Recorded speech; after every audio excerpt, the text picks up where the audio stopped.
All things FSU, Pistols and Pies starts right now. Here's Jeff Cameron. The Seminole Headlines, 93.3 Real Talk Radio and Warchant TV. Great to be with you as always. There on the other side of the glass, my boys, Ira and Corey. And as usual, to get started, we want to thank fine folks that help us do this show. Register Sausage. Yay, sausage. What's up, boys? Got a little breaking news for you guys. Bam. We got a promo code. Ooh. Ben got a little excited last night after the softball win. Big win. Go to registermeats.com. It's 20% off if you use the promo code Lonnie, Lonni, for Coach Alameda. If you use the promo code Lonnie, you'll get 20% off your order. It'll be shipped to you fresh in a cooler, delicious Register sausage. You can get the andouille. You can get the jalapeno cheddar. Yes, sir. The old school. You could go get the short links. The options are endless. The sampler. Yeah, man, you could do it all. You could get one of each. You could. You really could. Links, get the short links. Yep. I like those short links. They're underrated. One of each might be the play, Corey. Man, I like the way you're you thinking. You need to try them all, and not a sampler. You're gonna like them. You don't want a small little taste. You're gonna want the whole thing. Once you have one of them, you're gonna be like, man, I want a lot more than this. So just buy them. Or if you're in this region of the country, you can go to your local grocery store and ask them for 20% off. Can you go to Publix and say Lonnie? Get 20% off. Try. I'm going to do that on the way home. Okay. I mean, I'm just going to walk in and go, Lonnie, yeah, bring me the sausage. I think they just give it to you free at that point. That's good. Good. I'm going to juggle it as I yell out Lonnie. Walk into the register feeling good about things. Anyhow, we thank our friends at Register Sausage. And don't forget, take the advantage of the opportunity there that Ira just laid bare. Good stuff. So when do you leave, buddy? I know you're our resident softball coverage guy. This evening. Oh, Corey does work too, but he's not flying, so I knew you would be. Hey, we flipped a coin. He kept throwing the coin in the water.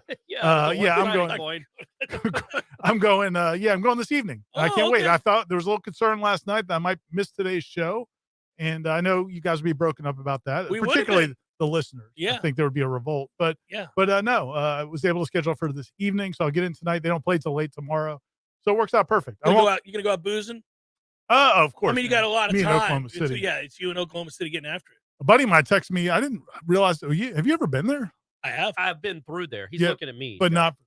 Yeah, no, but I assume everything's correct. Of course, yeah. I've been through there on the way to the Oklahoma game in 10, but I didn't. Gotcha. I haven't stayed there for any length of time. So I've been there twice for the World Series, and third time coming up, buddy. I know, pumped. I mean, it's no Shreveport, but it's it's a destination. Yeah.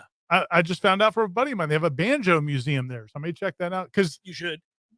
The main thing I've done really the last two, I think both times I've gone the memorial, which is beautiful. Really and it's just breathtaking, unbelievable. Yeah, they did a great job with it. But it's tough to keep doing that. But I don't know if I need to do that again. I was gonna say a third time's not necessary. I might just pay my respects. Yeah, keep it moving. Banjo museum. Check out the banjo museum. Quite the opposite. It is. It's a very different experience, Corey. When you go there, to go to the banjo museum is a little bit different than when you go and you see the recognition of all the children that were murdered. The other cool thing about that I wonder venue if they have a section of the banjo museum where they pay tribute to those children. Yeah, you're like, I can't get away from it. I can't get away. I'm never coming back, Corey. You're going next year. The nice thing about the these last two trips is I'll get to see that stadium packed because, like, if you're playing somebody else, like Aslan said last night, it may not be packed. If it's Florida State and Tennessee, it's not going to be filled to the gills. But it seats like 13,000 people. And when Oklahoma's playing, man, that joint is packed. So it should be fun. So what do we think their chances are? What percentage? Let's just do it simple. What percentage chance would you give Florida State to win the national title by knocking off Oklahoma there? After listening to Wake Up Warchant, I think Corey's got him at about 2%. I'm going to say 28%. I was going to say 20. 28%. I think Sandercock is the difference maker. She can maybe limit those bats if she's getting ground balls, but man, you're talking about a team that's lost once all year. Yeah, it's a tough team. And they've won 51 games in a row, and you have to beat them 2 out of 3. When they haven't lost twice all season to all of them. In front of 95% of their fans. It's like playing at Doak. It's a challenge. I don't feel like it's not daunting. Yeah, I don't think they'll be flustered by the crowd. Most of them have been in it too. Like they lived this 2 years ago. So I don't think they'll be flustered by the crowd. I just think that's a really good team and going to be difficult. But, bat ball sports, weird things happen. We see it all the time. So I'm not going to go through everybody's percentages, but Noel Dad 77 goes to 46%, which I think is the spirit of going with 28%. Picking the random numbers. Yeah. Eric Angel, 50%. I think 50% from Eric Angel is like a 30% for most people. He's a very positive person. I was going to say 35%. Okay. That's still daunting. It's I would still say still difficult. They are out of the 8 teams that were there. Well, the other 7, I think they have the best shot. Sure, you know, they Stanford had the clearly incredible pitcher, but couldn't hit, can't score. Florida State has an incredible pitcher and can score a little bit. They can scratch across some runs, as I like to say. They can. So they have the ability to maybe touch home plate a few more times than Stanford. But it'd be great. It would be great. It'd be awesome. It'd be the best, one of the best sports moments in I'll say this, memory of Florida State. If you can win the first one, man, like now all the pressure's on them. Yeah. Well, I think the pressure's on them, period. You're right. Add to it. I mean, if you're Oklahoma and all you do is compile year over year the very best recruiting class in the country, and you have the pick of the litter of the best players in the country for the most part, and you don't win it, that's got to be tough. I mean, you're basically playing at home. You've won, as Corey noted, 51 games in a row. There's a lot of pressure on you to go ahead and cash in the chips. Otherwise, it's all for naught, baby. All for naught. And kind of like the Bruins in the NHL this year. Well, for FSU fans who haven't paid attention to a lot of softball, and Corey and I, to some degree, Jeff, watched some of the other teams and certainly Oklahoma during the season. To some degree is right. The varying degrees. Yeah, varying degrees. Because it may seem alarming. They were like kind of doubting a team that's won 33 of their last 35 games and has played so well and has done so amazingly. Is that what they are? They're 33 and 2. Wow. So they've got a pretty good little run too. The thing is, when you look at go to Oklahoma's roster and like read the bios, and it's like everybody's on the national team. Yep. Everybody was the number 1 recruit in the country. I mean, it's like it's like the height of Duke men's basketball to me. Yeah. If they all stayed for 4 years, i.e., easy to hate. Well, it's like well, that's for sure. But they're going into everybody's state and getting their best players. It's like, to me, it's like UConn women's basketball back when they were running things, when they had that incredible run, when they won 100 games in a row, and not only are you having to play a team full of like the top 5 picks in the draft, which there is no softball draft really. I mean, there's no real pro sport. But if there was, Oklahoma they'd have 10 in the first round every year. But it'd be like playing that UConn women's team in Storrs, Connecticut. Like, it's hard enough to play them in Tampa, right? When the whole crowd is cheering for you, you're playing any other city in any other state in America. Florida State everybody be cheering for them because they'd be the huge underdog, but you're playing them in their home. I got 2 things to read here. One, Wilson has contributed, awfully kind of you, Wilson. Thanks, Wilson. He writes, Ira will be there, making the trek from Amarillo. Oh, nice. I've met everyone else in the Warchant team, would love to shake your hand tomorrow night. Ira, you come out of that booth. You come out of that ivory tower. You walk down there and shake this man's hand. If he's got another crisp 20 on him. Wilson, I'll be there, buddy. That's right. That's all it takes. Wilson, definitely, man. Send me a message on Twitter. I'm sure I follow you on Twitter. There you go. And my DMs are open if I don't. So your DMs have been open for a long time. He has said that to the ladies many times. You know what? Yeah, we'll definitely look forward to meeting you, Wilson, for no other reason than the fact that he gives you crap on Twitter. I just remember one time when we were in Charlotte, leaving the bar there, Corey, and Ira yelled out to the waitress, "My DMs are open." Yeah. Ira _ Chauffeur. Yeah, they're open, baby. She looked at me and she's like, "Yeah, I know." Yeah. I've already looked at there was that, and then I think Briley wanted to know, or somebody did, and then Briley answered this. Is it worthy of? Yeah, there it was. Sorry about that. I had it wrong. Let's go back up to this. Chris writes, if FSU beats Oklahoma. Yes, I know where this is going. All right.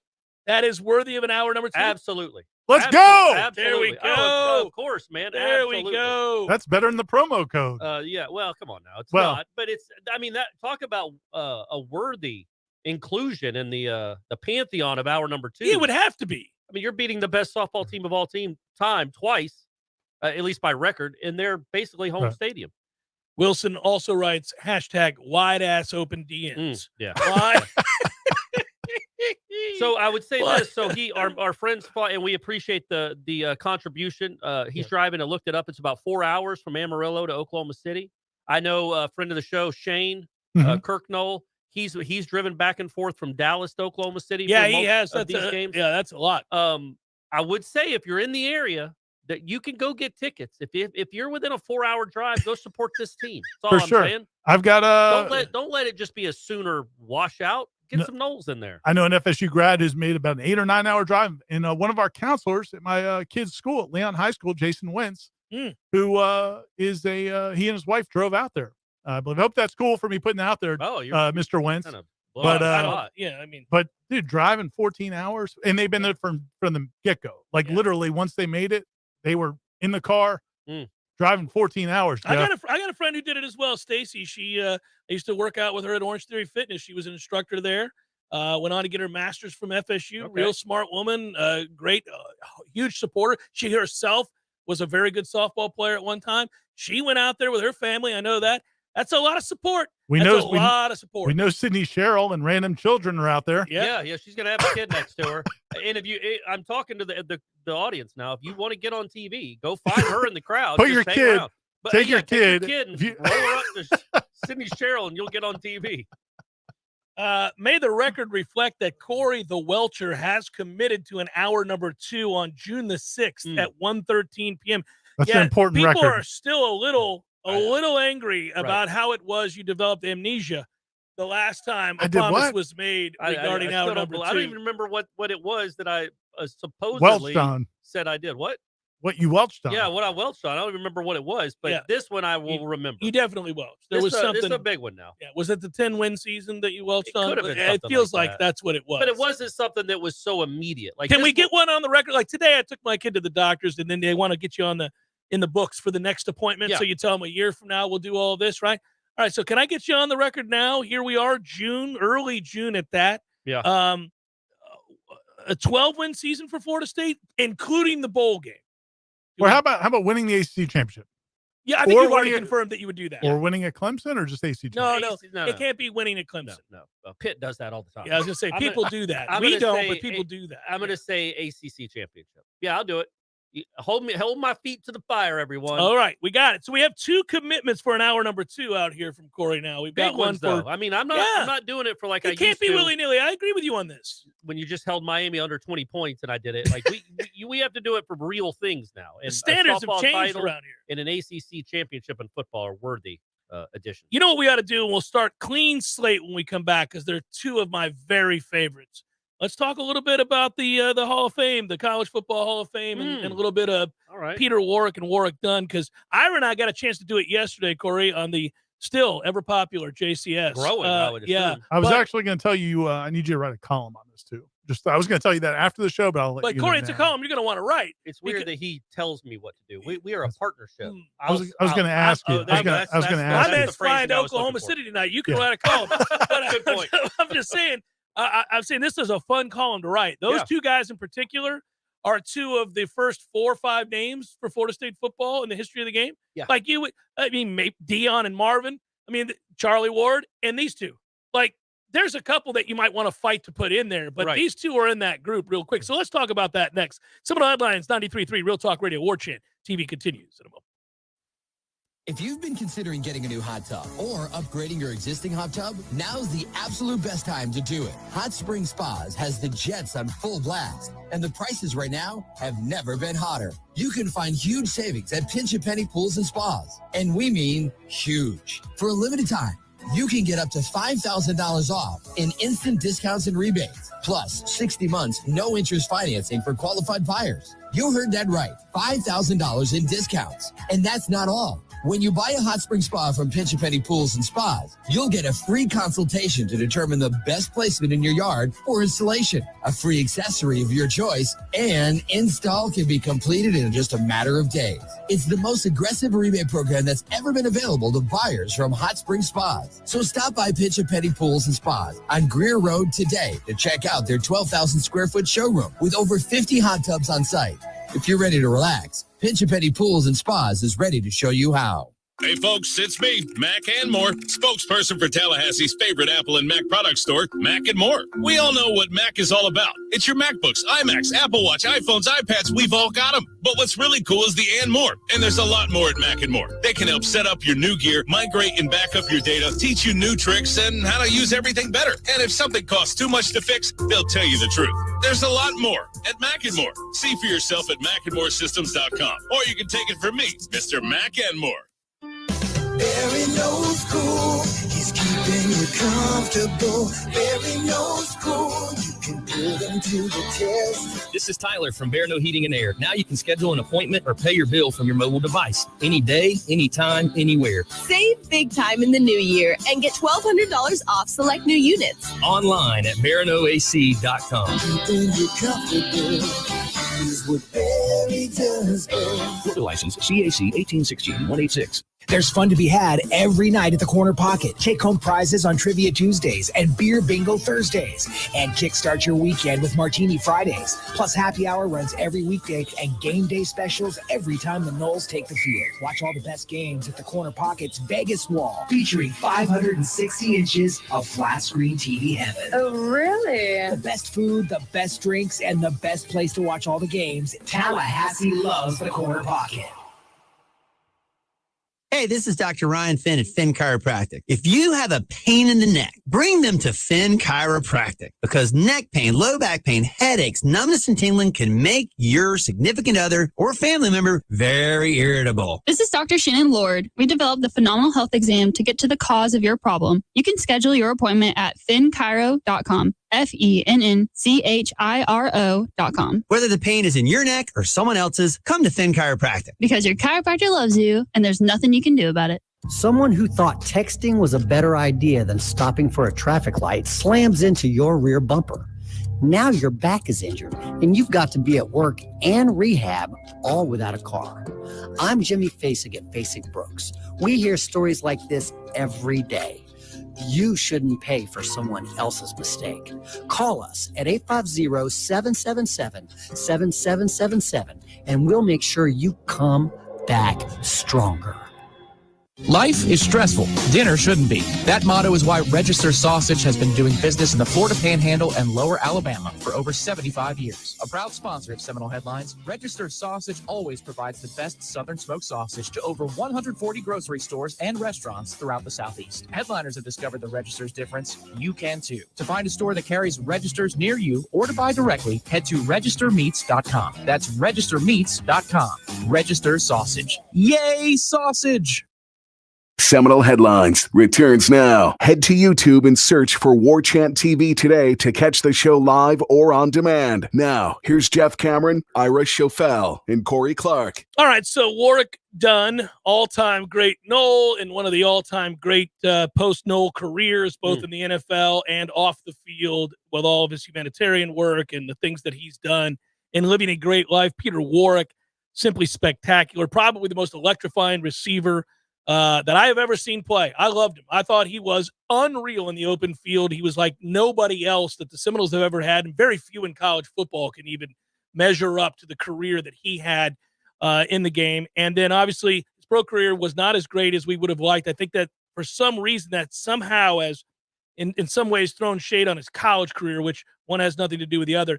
That said, these two now nominated. Ira and I were laughing about who knows how this process works with the College Football Hall of Fame. It's insane. There's so many college football teams is my point. That you ought to bring in like 30 or 40 a year. That's why Jeff made a good point. The fact that you've got 100 and something teams. I mean, it's not like how many players get nominated? Yeah. What, I don't know, 100, 200? Well, I'm saying, like, think about how many people are still waiting to get in that were two-time consensus All-Americans from 1984, still waiting. And you're like, why? Well, we only want to bring in this many people a year. Well, this ain't the NFL.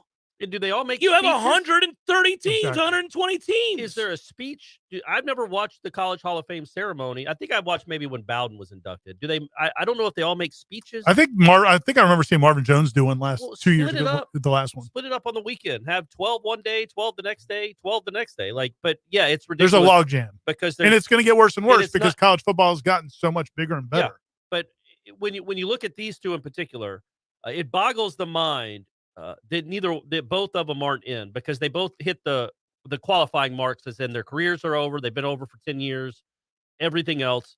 But I think, and we were just talking, Ira and I, like Peter Warwick to me is even a bigger snub for now. He'll get in eventually than Warwick Dunn. And it's by a smidge. But Peter Warwick to me represents 90s college football. He represents 90s wide receivers. I feel like he was one of one. I do too. Warwick Dunn was awesome. By the way, there are a lot of really great running backs that we remember from those times. That is correct. Peter Warwick, I don't know that anybody's in that boat with him. I can't. Who's the other Peter Warwick that we remember from back then? Real quick. So I don't know, man. It's been 6 months now that Corey constantly has to show us his arms and his chest and his stuff. Now he's showing us some leg. I don't see it. He just took it down. That's my fault. I like to be comfortable. I like to exude comfortability, Ira, when I'm talking. When he's talking there. He's just going to start rolling around, like laying down, like a full body shot. Naked, he's going to be talking. It's like, this shirt, I didn't come in intentionally with a shirt that's this tight, that's this medium. No. It's my undershirt. I got Bojangles on the regular shirt. Biscuit smudges. Yeah. And it looks well, you bad. can eat what you want when you work out as hard as you do, Corey. That's right. And hey, is this not the proof? So anyway, go ahead. Yeah. I was done. No. Peter Warwick. I share your sentiment here. Peter Warwick was, I mean, I was very fortunate. I started working in the media 98 covering Florida State. Yeah, it's a good time. He was one of the first people I ever interviewed. And to this day, the more you do this, the less in awe you are of people. You don't get nervous around people. The more you talk to these guys. I was nervous talking to Peter Warwick. That's how on high I held him and the way I thought about him.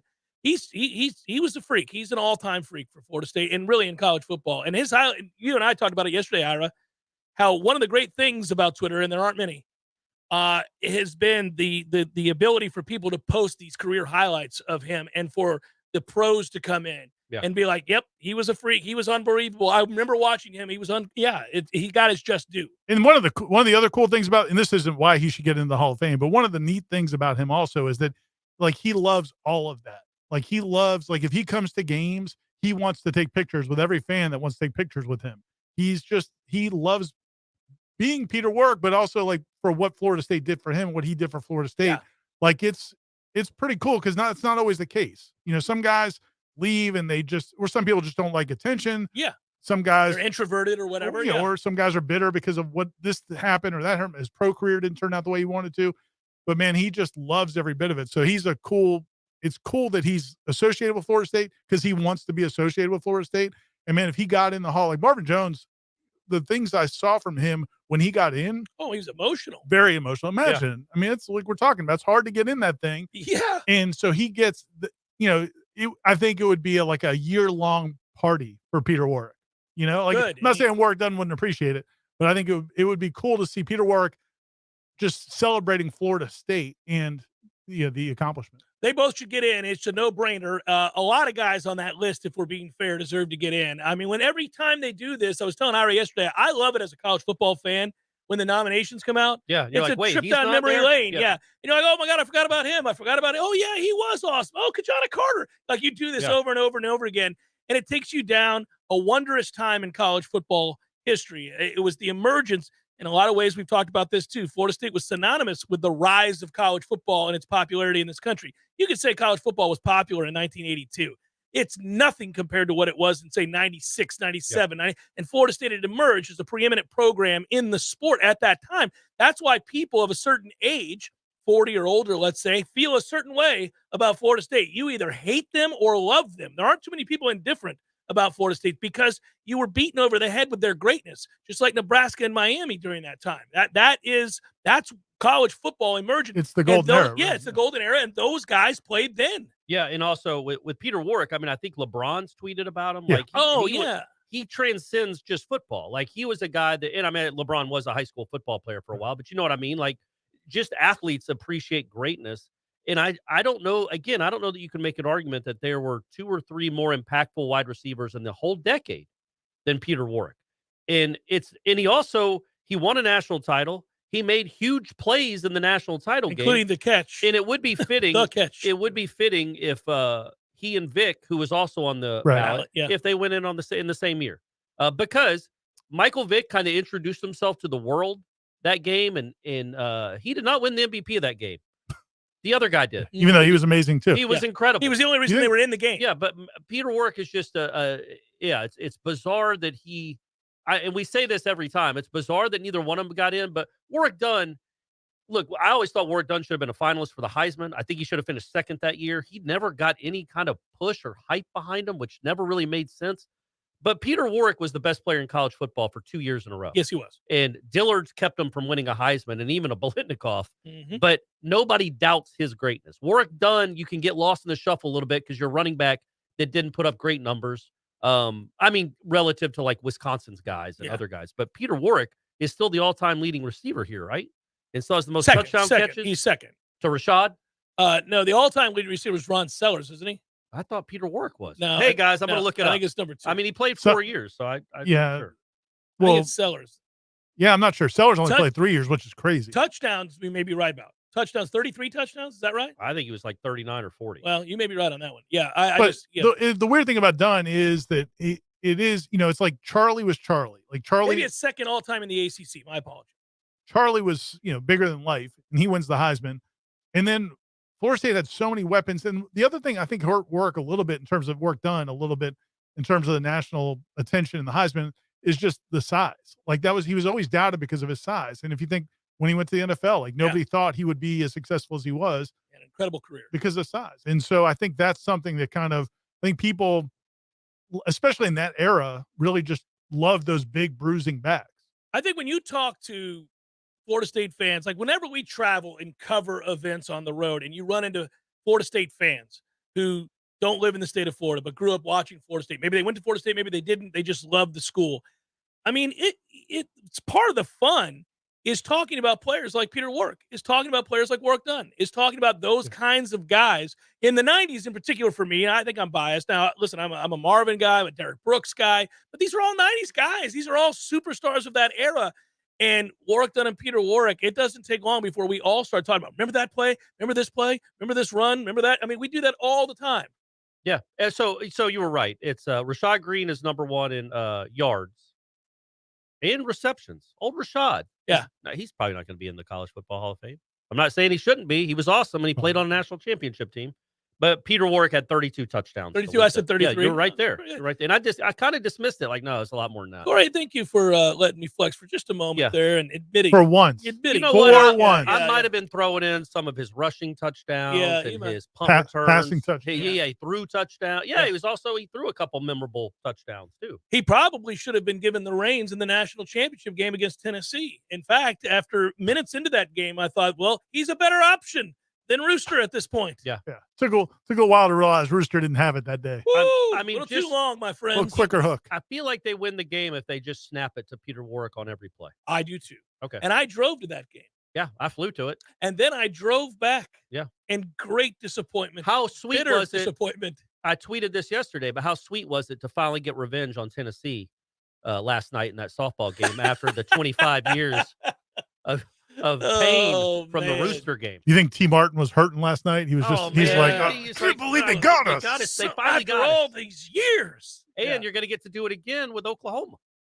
Oklahoma beat you in a national championship. It just beat Oklahoma at the end of last year. It was the last game, Yeah, last ever Cheez-It Bowl. You don't just get over the sting of true. losing the final ever Cheez-It Bowl, buddy. You don't think that lingers in Norman? Oh, of course it does. They're sitting around right now thinking to themselves, damn it, man, if I had known it was the last. They won't celebrate. If they win the national championship in softball, it's not going to care. It's going to take it's going to be bittersweet because they lost that Cheez-It Bowl. And now it's the Pop-Tart Bowl. And I love Pop-Tarts. Well, but you can't just replace the Cheez-It Bowl. Maybe Florida State fans who are in attendance, let's get a little Cheez-It Bowl cheer going. Kind of rub it in their face a little bit. Yeah. Chance see how they like it from the Cheez-It Bowl. That's right. Yeah. You think Oklahoma fans? They're like, what are they even doing? What is this chant? I don't know what's going on. What happened? Cheez-It Bowl. Bowl. Yeah, just chant you Cheez-It know, Bowl. don't try to deny it. Mm-hmm. You feel that sting every time you hear that score. Yeah, absolutely. Johnny Wilson. Just start chanting Johnny Wilson. I might bring some Cheez-It boxes and just start handing them out. Start tossing them. If Florida State scores first, just start throwing Cheez-It in the press box. Yeah, in the press box. Yeah. What is going on here? Cheez-It Bowl. Pop-Tart Bowl. You know how every year when we cover the bowls, we get product. You think we're getting a bunch of Pop-Tarts if we go? Hope so. Yeah. I don't want to be at the Man, that Pop-Tart media Bowl. suite had a lot of if we're going to be at the Pop-Tart Bowl, things have gone things have gone south. We don't want to be there. Yeah. Maybe at the end of 24 if we end up at the We're going to be Pop-Tart back Bowl. at the, remember the national championship game? They had the bacon bar after the game. Yep. At 3 in the morning. We're going to be doing those. Buffet. We're going to be doing that kind of thing. Good times. Seminole Headlines 93.3. Real Talk Radio Warchant TV continues in just a moment. Your local news now. FWC requires people to complete a boating safety class and have an ID card to be able to legally operate a boat in Florida. Even after the safety course, they're still inexperienced because the classes are taught in a classroom or online. Now, 2 local charter captains are working to give people hands-on experience to help increase boating safety. They're still finalizing some dates for summer classes, but they'll be posted on their websites, Fishing with Captain Stacy and Fishing FGI, for anyone interested in signing up. Thomasville Police Department is back with its annual Junior Law Enforcement Academy. The week-long academy is designed to give youth a working knowledge of the various duties of a police officer. The academy will give participants the opportunity to learn life-saving CPR skills, basic fire safety, forensics, SWAT, and K-9 demos, public service, teamwork, leadership, and more. Kids between the ages of 12 and 16 are eligible. To apply, email crystal.parker@thomasville.org. This is Rachel Anay with your Real Talk 93.3 Local News Update, brought to you by Macklemore Systems, Tallahassee's go-to Mac store. Check them out online at MaclemoreSystems.com. This is meteorologist Paul Frobley with your Real Talk 93.3 weather update. Partly cloudy skies this afternoon with a chance for scattered thunderstorms. Daytime highs approaching 89. Winds out of the south 5 to 10 miles per hour. Chance for scattered storms tonight. Lows around 68. Partly cloudy. A mix of clouds and sun tomorrow. Chance for scattered thunderstorms. Daytime highs approaching 89. This report is brought to you by the Lawn Johns. For all your landscaping and lawn care needs, visit thelawnjohns.com. Right now, 86. Now go call Seminole Glass. Now get on the road and get it done fast. Your local family-owned glass company, serving the Big Bend for over 15 years. At Seminole Auto Glass, we care about your safety. Insurance will send you wherever it benefits them, not the quality of service. There's a difference in auto glass companies. Trust your local auto glass experts. Seminole Auto Glass. They handle any kind of broken glass, and you know who they are. Better call Seminole. Let's take a minute to imagine all the things you can accomplish with help from Southeast Portable Buildings. Are you a hoarder? Hoard some more. Get a storage shed. Mother-in-law moving in with you? Put her in a shed out back. I'm kidding. Still working on that engine that you're going to finish from last summer? Move it out to a new workspace with Southeast Portable Buildings. From she sheds and man caves to repair shops and trophy rooms, the possibilities are only limited to your imagination. Visit Southeast Portable Buildings today. Life is stressful. Dinner shouldn't be. That motto is why Register Sausage has been doing business in the Florida Panhandle and Lower Alabama for over 75 years. A proud sponsor of Seminole Headlines, Register Sausage always provides the best Southern smoked sausage to over 140 grocery stores and restaurants throughout the Southeast. Headliners have discovered the Register's difference. You can too. To find a store that carries Registers near you or to buy directly, head to registermeats.com. That's registermeats.com. Register Sausage. Yay, sausage! Seminole Headlines returns now. Head to YouTube and search for Warchant TV today to catch the show live or on demand. Now, here's Jeff Cameron, Ira Schofel, and Corey Clark. Get excited, everybody. I saw the email went out. Ira has it in his inbox. Now, he's busy. He's flying out tonight. I don't know how soon things will be adjusted and implemented and posted. But that top 40 list is done, everybody. The tentative. It hasn't been checked by. The accountants haven't checked it over. Well, I think the email says to you specifically, get on it. I think he's saying double check. Make sure all the. It feels like that was to you. It can't be prematurely released. Also, real quick, somebody in the chat said that the promo code doesn't seem to be working yet for registers. It is not expired. I trust me on that. Maybe there's a glitch or something, but try later. The promo code at registermeats.com should be Lonnie, capital LONNI. And if it's not working right now, it will be soon. Oh, you got to capitalize the L? Yeah, you got to capitalize the L. Okay. Case sensitive password. Just throwing it out there in case. Right. Yeah. Well, and Ben will get it right. Yeah. If it's wrong, we'll get it right. Don't worry about that. Yeah. So that top 40 list is done. I'm interested to see, Corey, who'd you got number one? Big mystery. Fitzgerald. Did you rank Fitzgerald in your top 40? I didn't. You did not? Okay. I did. I did. I didn't rank him. You ranked the position. Oh, I didn't know we could do that. I ranked the position. Well, I would have done that too. I did. You did not. Did you really? Yeah, number 40. I think number 40. I wrote a kicker, and that didn't make it. I guarantee you that. I don't know how it didn't make it. It should make it. I mean, it's one of those two. Neither one of those two. You have to specify the player. You could say quarterback, left tackle. I don't think that either of those kids are worthy of a vote. I'm just putting it there at number 40. One of these two dead beats is going to win the job. Etsu was falling down on your list. Yeah, he was given a golden opportunity. Really didn't kick the door down in spring. I'm trying a little tough love. Oh, okay. Tough All right. love in the offseason to see if we can get him where he needs to be. I know it's in him. He's a former Buccaneer. It's in him. I just need him to buck up. Chat wants to know if Travis J made your list. Always. You said he was number he said- 17. Number 17. It was 23 on mine. Yeah, there you go. Yeah, Okay, it was good, good. 23. I moved him back a little bit this year. It's a tradition like that Travis J makes a list and then is not won't eligible. contribute as much this doesn't year play, as he has doesn't any play other at year. all. Yeah. I would say, look, we were talking about the Cheez-It Bowl. If Ryan Fitzgerald's listening to this show, he's like, how many game-winning kicks do I have to make before Jeff will show me some proper respect? Okay, Ryan. My man's made 2 game-winning kicks. Okay. And if they would have given him a shot in Raleigh, he's splitting the pipes in Do that you one. remember? Hopkins could just send him a text and say, "Man, get used to it." Yeah. I had a 50 He does yarder. not like kickers. Well, a 38-yarder to lose to North Carolina inexplicably. And the Virginia one. I never really forgave it. Don't forget the As Virginia you one. can see. Hey, but you know who did come through on the regular and still friends with me to this day? Sends me gifts. That's right. Onions. Gano, yeah. How Graham, about that guy? Graham He's knew still how to there. rise He up. should stand with the other kickers. I think Graham he should stands stand with me. the other Graham kickers. knows this guy I could see greatness from miles away when Graham was here. I think what we need is Clark. Bryce probably, it's too late to pick up kicking.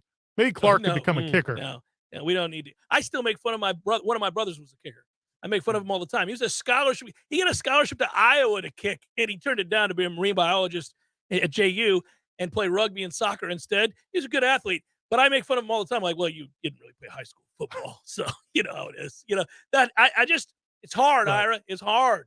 Yeah, I don't know if we should start with we always end with the top. We count backwards. We go to count up to number 1. Yeah. But there's not going to be a lot of drama for that. Hey, it's like when we Not a did lot the of drama Jameis. for that top 10. Yeah.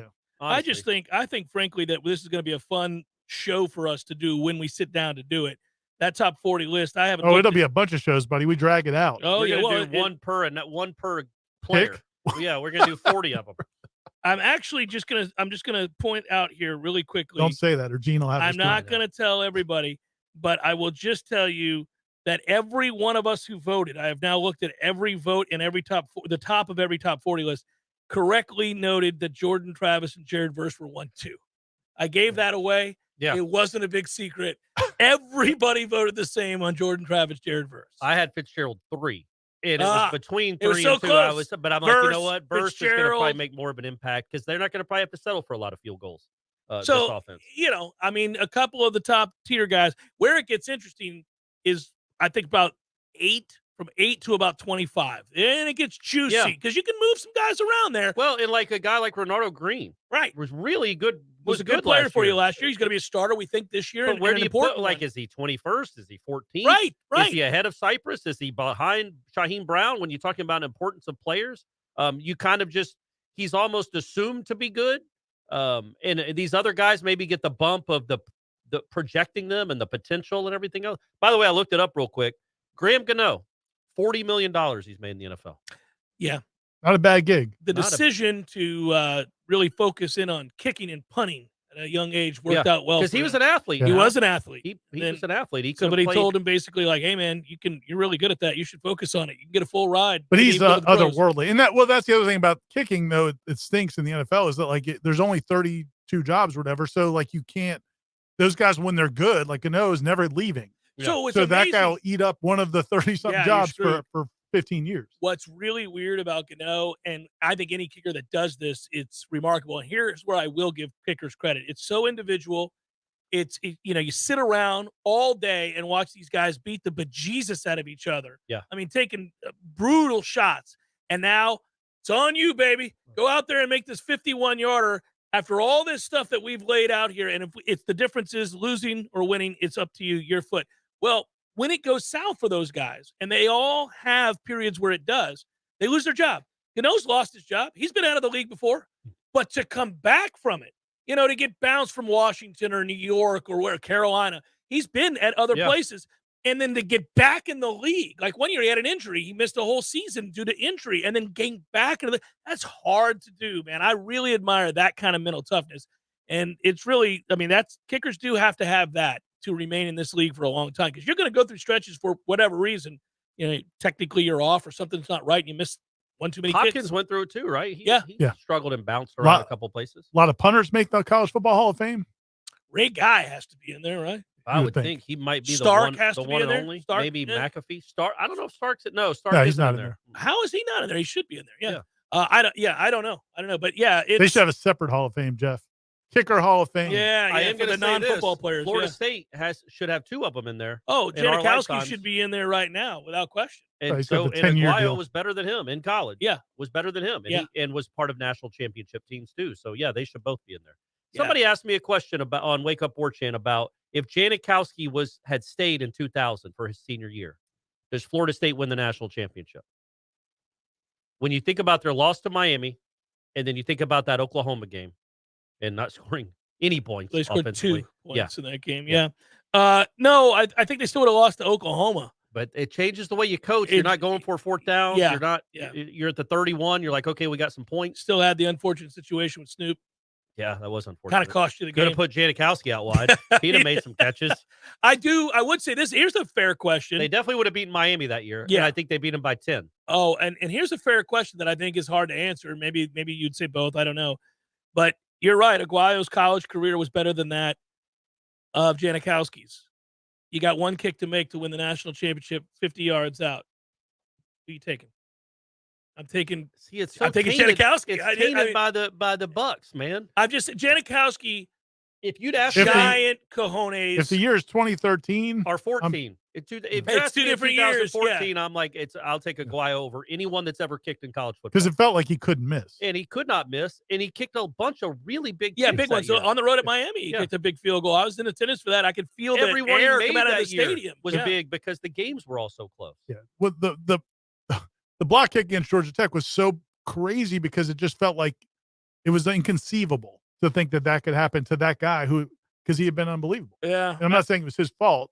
I don't remember whose fault it Is was. that when the career you think kind It of felt like things started to change a little started bit. to go a little went wayward? sideways, Felt a that little- one play, at least not just felt- getting the field goal blocked, but then Not- looking so not- athletic on trying to make that tackle, and it just seemed Hey. like his career really took a nosedive. All I'll tell you is that I remember kind of. And if there's a turtle, shuddering. if there's a turtle kicking Hall of Oh, Fame, stop! I think my I- my his favorite brother- thing about that whole thing with that kick return was that it was the same time as kick six, right? It Or was a right very, after kick very, six. very slow developing. And then everybody's like, "Hey, Jimbo, could you have an athlete on the field?" And he's like, "Oh yeah, we're I definitely did gonna a whole story about it Yeah. because it was the same. the kick six." It, right? it was the kick six happened, and then later on that year in 2000, it must have been 15. Michigan lost to Michigan State on that crazy Oh, yeah, block yeah, punt, yeah, yeah, where yeah. all they had to do was get the punt. Oh, that off. was hilarious. And I asked Jimbo about that. He's like, "Oh yeah, we always make sure we have."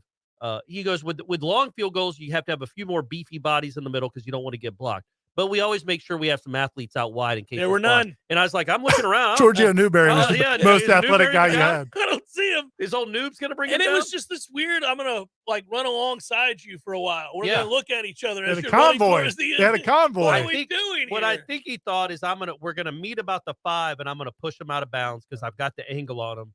Not kind of thinking, I wonder if he's gonna stop. Yeah. And I'm gonna go flying past him and he can moonwalk into the end zone. I was at the Corner Pocket Bar and Grill watching that when that Yikes. happened. And I can still remember just sitting there. Well, at that point, we had played so awful. Yeah. I was done. I was like, this is The not- this offense is another had one of been- these Jimbo games. I was on the field. We were in the corner. Yeah. I'm sure we both were, but yeah, I remember looking from the other side. Just as they're coming to us, And you're going, laughing. "There's no way this is Like, happening. this is This is really ridiculous." happening." The offense had been horrible Oh, all game, the whole just like game. it had been against Boston College. Well, early they in the had already year. called it a day. This was Yeah. the beginning. I mean, I was saying to Tom, I was standing right next to Tom and Bill, and I was like, good, run, good, score. I was yelling for him when he was returning it. Go, get in.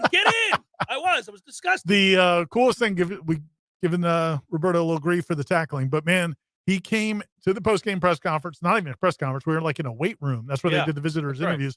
And he came in, man, and answered every question like an adult. I mean, Oh, we've yeah, covered he's some kickers Yeah. have some rough moments in Yeah. some press conferences, blubbering and not wanting to come in, not wanting to talk to the media, different things. Blubbering. That's a nice that's phrase. tough. But I would say this We've had a about couple. him is he was a 2-time All-American at that point, won the Groza, had No, one you're right. game. So he He had a lot of I feel like it's like, gravitas. look, it Gravitas happens. to him, yeah. You're still way ahead. Right. You're still in the black when it comes to me. So yeah, I'll come answer your question. I Yeah, just should make the remember- tackle. I shuddered when we were doing media day, and I asked him about his last miss, which was against Wake Forest. and he hadn't had a miss since. That was in the 59-3 game, right? Yeah, and he missed the kick. He said he miscalibrated for the wind. He said he was trying to kick it lower than he needed to, and he told me the answer. And I said, well, what did you learn from that? And he was like, well, I can't do this and I can't do that. I'll never miss another kick. I was like, excuse me, you'll never miss another kick? I followed up on it. I was like, are you saying you'll never miss another kick or you'll never make that mistake again of miscalibrating? Right. But I wanted to clarify. Yeah. And he goes, no, I'll never miss another kick. And I was like, okay. I'm like, what? I almost want to tell the football gods at that moment, he doesn't mean it. We are so sorry. And my pro team, do not draft him. Yeah, well, that is exactly what I thought. Do not do that. Last thing I would say, and I shouldn't have said blubbering. That was dumb. But I will say this, though. I want to get Jeff's thought on this, because you were critical of the golf coverage when the cameraman got in our guy's face after was it Clanton? Seth Roberts. No, not Seth Roberts. Who's Seth Roberts? Oh, he's the wide receiver from McClay. Played for the Raiders. What's his name? Roberts is the last Roberts name. Is the last name, right? Yeah. But Brett Roberts. They got in his face as he's upset after losing the NCAA championship. My only point was, do we worry about that with other athletes, or we only worry about that with golf? Because I feel like if another athlete in another sport, that's not as my concerned. problem with it, and what was it that they did it? It's just it's so out of context of that event. There's nobody there. You see when a kid misses a free throw to lose the game, there's 10,000 people there. Get up close and see it. I don't know that you need to rush up to him as he's clearly falling. He's clearly breaking down and falling apart for a sport that, quite frankly, I love Trey, nobody cares about. So what is this cameraman trying to get? Is he trying to work the U.S. Open next year because he got Brett Roberts breaking down? Seth Roberts, by the way, did not handle it well either. I don't know if you guys. Chris Roberts. No, Chris Roberts pitched he was the pitcher for the baseball team. Oh man, it's Brett Roberts. I'll look it up. But I think I'm probably right. But yeah, that was my only problem with it, is that it was so out of character of that event because nobody's there, and you're rushing up to him and there's nobody else even in the picture except his teammates having to cover him. Good old Brett Roberts, by the way. I had it right. Well, so then you said Chris Roberts. Well, somebody said something on the chat. I should know to trust me over the people in the chat. He was the pitcher from the early 90s. Oh, yeah. Played with Eduardo. And then thought he could hit. And then, there's the whole thing with the Orioles. Remember that? That's right. I forgot all about that. So how'd Trey handle that, by the way? Have you talked to him? I spoke to him immediately following. I texted him. He texted me back. And that'll just remain between us, buddy. Okay. Yeah. It's a toughie. That's a real toughie. Yeah, I mean, you basically handed Florida the national championship. You did. Well, so did Georgia Tech the next day. Well, they had it won as well. You were better than Florida for 17 holes. Yeah, you're up 2 with 3 to play. Yep. And it's your best golfer. And you had the other 2 guys are tied. You only got to win one of them. It's a toughie. It's a tough one.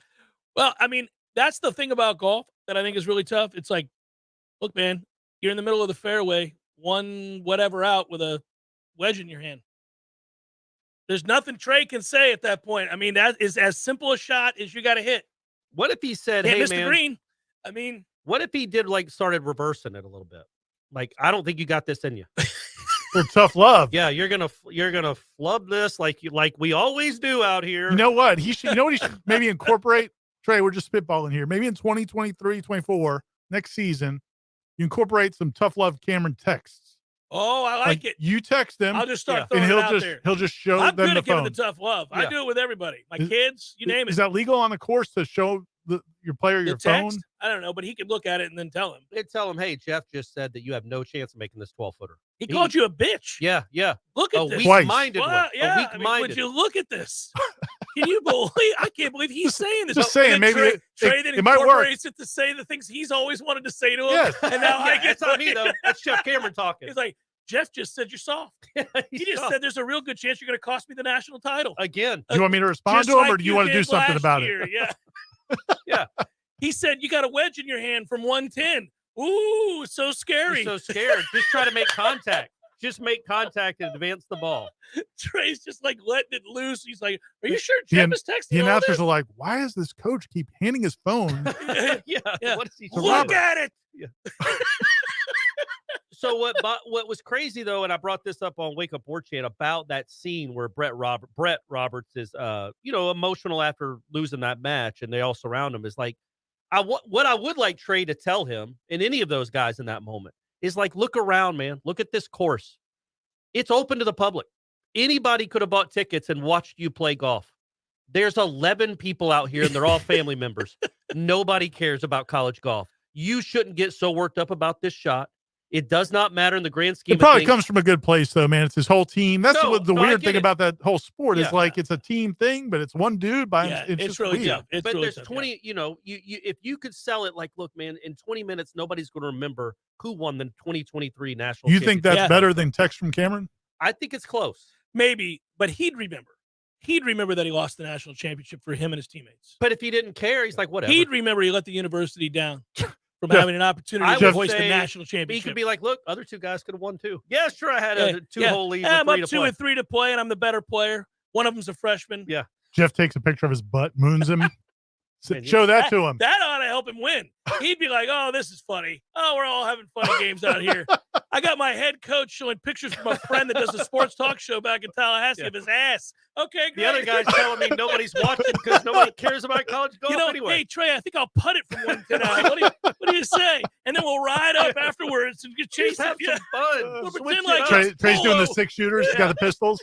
We'll go up and do the centipede when we get on the green. Who cares? It'll be fun. I'll tell you what, Nobody's man. watching. The Castillo kid, I know it's Castillo, but they announced his name is Castillo from Florida. That kid didn't give a crap. The stage was not, I mean, I'm not trying He to. wasn't nervous. He wasn't, I'm not saying he was better than anybody else, but nerves was not an issue for Better that than kid. him in the moments that he had to be, and that was brutal to watch. All right, we got questions coming in from you headliners. We'll get to them momentarily. Seminole Headlines, 93.3 Real Talk Radio and Warchant TV continues in a moment. Discover the taste of Peru at Café de Martín and El Bar, a one-of-a-kind culinary and cocktail concept created by classically trained chef Martín Araujo. Con amor y pasión, with love and passion, Café de Martín is a fine Peruvian dining experience in an approachable, comfortable, cultural-rich space built for creating memories to last a lifetime. Enjoy happy hour daily with a full bar, handcrafted cocktails, beers on draft and bottle, paired with a selection of Peruvian tapas like crispy fried yuca with house-made huancaína sauce, carefully selected charcuterie boards, a selection of fresh ceviche, and so much more. It's Café de Martín and El Bar. Escape to Peru, a country of great culture, beauty, and food right here in the capital city. Café de Martín and El Bar on Capitol Circle Northeast in the Esposito Shopping Center. Open daily for lunch, happy hour, and dinner. Online at cafedemartin.com. Many orthodontists in Tallahassee can straighten a smile, but at Birch Orthodontics, they're dedicated to providing the finest care possible. The experienced and friendly staff is trained in all of the latest techniques. So whether you need standard treatment like braces or Invisalign, or you have a more complicated case requiring extra attention, Birch Orthodontics is here for you. Set up your free consultation today by visiting birchorthodontics.com, BURCH orthodontics.com, or call 850-877-1692. At Birch Orthodontics, they create beautiful smiles that last a lifetime. Lawson & Lawson Electrical Services has been Tallahassee's preferred residential electrician for over 30 years. Hi, this is Rowdy Lawson, and we've earned our reputation because we care about our customers, about quality, and about providing great service. We stand by every job we do and consider it a privilege to work on a family project like a new house, a custom addition, or a green renovation. For all your residential or service projects, call the good guys, Lawson & Lawson Electrical Services, 562-4111. My man Eddie. Jeff, what's happening, dude? Bears eating people all over the place. I read another article today. It's the third one in the last month of somebody getting mauled to death by a bear. Man, you know, bears have their own space. You got to let them have that. You do. You got to stay clear of bears is what you're saying. Yes. I got a question for you. Here you go. If you had to be mauled to death, eaten alive by any animal in the world, which would you choose to eat you alive? Ooh, I think maybe I'd want, I don't know, longevity time, a mouse. Just a slow burn. Slow little burn. This thing just finished the pinky. It's been a month. I could go to work. I could still do my thing. I could probably live 30 years. I thought you were going to say great white because it'd be quick, or a grizzly. We went with mouse. Yeah, mouse. Okay. You know? Mouse it is. Gordo's bringing the flavor and flair of Cuban food to Tallahassee since 1996. Services, to call away. 222-7722. Heating and cooling is the job we do. Parker Services. Comfort's just a call away. Invest in a Peak Performance membership and you'll buy peace of mind in knowing that you're extending the life of your system and probably saving money on your power bill too. The program includes comprehensive tune-ups that keep your system running at its maximum efficiency. And Peak Performance members get many benefits, including priority service. Members jump to the front of the line when their comfort system fails. And a 15% discount on all parts. The Peak Performance membership pays for itself over and over again. Call today and have peace of mind. Florida license number CMC 050334. Parker Services. Comfort's just a call away. Parker Services. Comfort's just a call away. There's fun to be had every night at the Corner Pocket. Take home prizes on Trivia Tuesdays and Beer Bingo Thursdays. And kickstart your weekend with Martini Fridays. Plus, happy hour runs every weekday and game day specials every time the Noles take the field. Watch all the best games at the Corner Pocket's Vegas wall, featuring 560 inches of flat screen TV heaven. Oh, really? The best food, the best drinks, and the best place to watch all the games. Tallahassee loves the Corner Pocket. Remember, if you don't have anything nice to say it really, really loud. This is Real Talk 93.3. More of the Jeff Cameron Show. Live and local on Real Talk 93.3. WVFT, Greta, Tallahassee.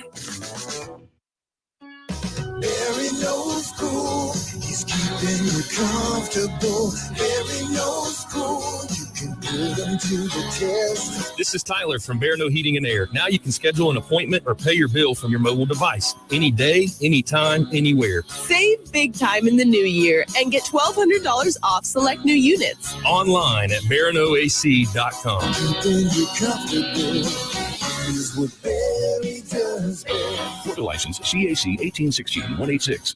Hey folks, it's me, Mac and More, spokesperson for Tallahassee's favorite Apple and Mac product store, Mac and More. We all know what Mac is all about. It's your MacBooks, iMacs, Apple Watch, iPhones, iPads, we've all got them. But what's really cool is the and more. And there's a lot more at Mac and More. They can help set up your new gear, migrate and back up your data, teach you new tricks and how to use everything better. And if something costs too much to fix, they'll tell you the truth.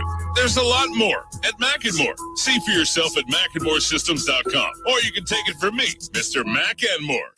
Someone who thought texting was a better idea than stopping for a traffic light slams into your rear bumper. Now your back is injured and you've got to be at work and rehab all without a car. I'm Dana Brooks of Basic Brooks Law Offices, and we hear stories like this every day. You shouldn't pay for someone else's mistake. Call us at 850-777-7777 and we'll make sure you come back stronger. My man Eddie. Jeff, what's happening, dude? Bears eating people all over the place. I read another article today. It's the third one in the last month of somebody getting mauled to death by a bear. Man, you know, bears have their own space. Well, you got to let them have that. You do. You got to stay clear of bears, is what you're saying? Yes. I got a question for you. Here you go. If you had to be mauled to death, eaten alive by any animal in the world, which would you choose to eat you alive? Ooh, I think maybe I'd want, I don't know, longevity time, a mouse. Just a slow burn. Slow burn. This thing just finished the pinky. It's been a month. I could go to work. I could still do my thing. I could probably live 30 years. I thought you were going to say great white because it'd be quick, or a grizzly. We went with mouse. Yeah, mouse. Okay. You know? Mouse it is. Gordo's bringing the flavor and flair of Cuban food to Tallahassee since 1996. If you've been considering getting a new hot tub or upgrading your existing hot tub, now's the absolute best time to do it. Hot Spring Spas has the jets on full blast, and the prices right now have never been hotter. You can find huge savings at Pinch a Penny Pools and Spas, and we mean huge. For a limited time, you can get up to $5,000 off in instant discounts and rebates, plus 60 months no interest financing for qualified buyers. You heard that right. $5,000 in discounts. And that's not all. When you buy a hot spring spa from Pinch A Penny Pools and Spas, you'll get a free consultation to determine the best placement in your yard for installation, a free accessory of your choice, and install can be completed in just a matter of days. It's the most aggressive rebate program that's ever been available to buyers from Hot Spring Spas. So stop by Pinch A Penny Pools and Spas on Greer Road today to check out their 12,000 square foot showroom with over 50 hot tubs on site. If you're ready to relax, Pinch A Penny Pools and Spas is ready to show you how. Many orthodontists in Tallahassee can straighten a smile, but at Birch Orthodontics, they're dedicated to providing the finest care possible. The experienced and friendly staff is trained in all of the latest techniques. So whether you need standard treatment like braces or Invisalign, or you have a more complicated case requiring extra attention, Birch Orthodontics is here for you. Set up your free consultation today by visiting birchorthodontics.com, BURCH orthodontics.com, or call 850-877-1692. At Birch Orthodontics, they create beautiful smiles that last a lifetime. It's time for Seminole Headlines, featuring Warchant.com's Jeff Cameron, managing editor Ira Schofel, and senior writer Corey Clark. Your weekly dose of all things FSU, pistols, and pies starts right now. Here's Jeff Cameron. Hour number 2, Seminole Headlines and headliner questions coming at you in just a moment. As always, we say thanks to Birch Orthodontics. My wife took the kids there yesterday. So, again, we're back in the groove. All checked out, guys. All checked good, out. good, Everything's man. good. Yeah, just a checkup. Braces are off. Sure No more braces forever. Well, Bryce has had his braces off, but Right. everybody else, not so sure. Clark has still got some time left because he had those alien teeth. So, Are they coming along, though? Are we seeing progress? A lot of progress. They've pulled them way down so they look like human teeth now. This is good. Oh, Clark good, may man. have, Yeah, yeah. Clark may have passed Molly in the Hall of Fame for jacked up teeth at They were crazy. Dr. Birch. So many of them. We had to yank a bunch of them. It was crazy. My oldest had a tough case, but yeah, that's the great thing about Dr. Birch is they do unbelievable work With alien teeth or human teeth. or really either one. And Okay. that's on, I think that's on the wall. They say we welcome alien teeth. Well, they have a picture of Alien from Alien. Right. And then Clark right next Yeah, look what we did. Yeah.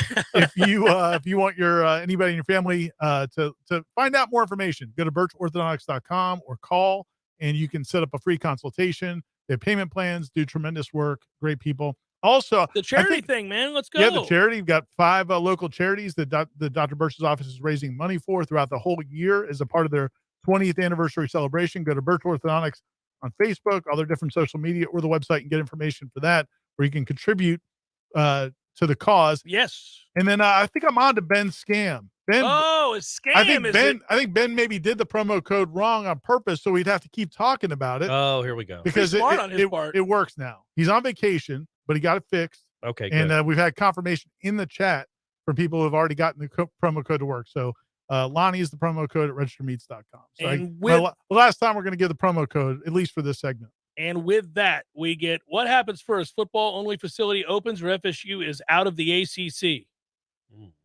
Oh, I think the facility. I'm going to out or like declared they're out. No, out.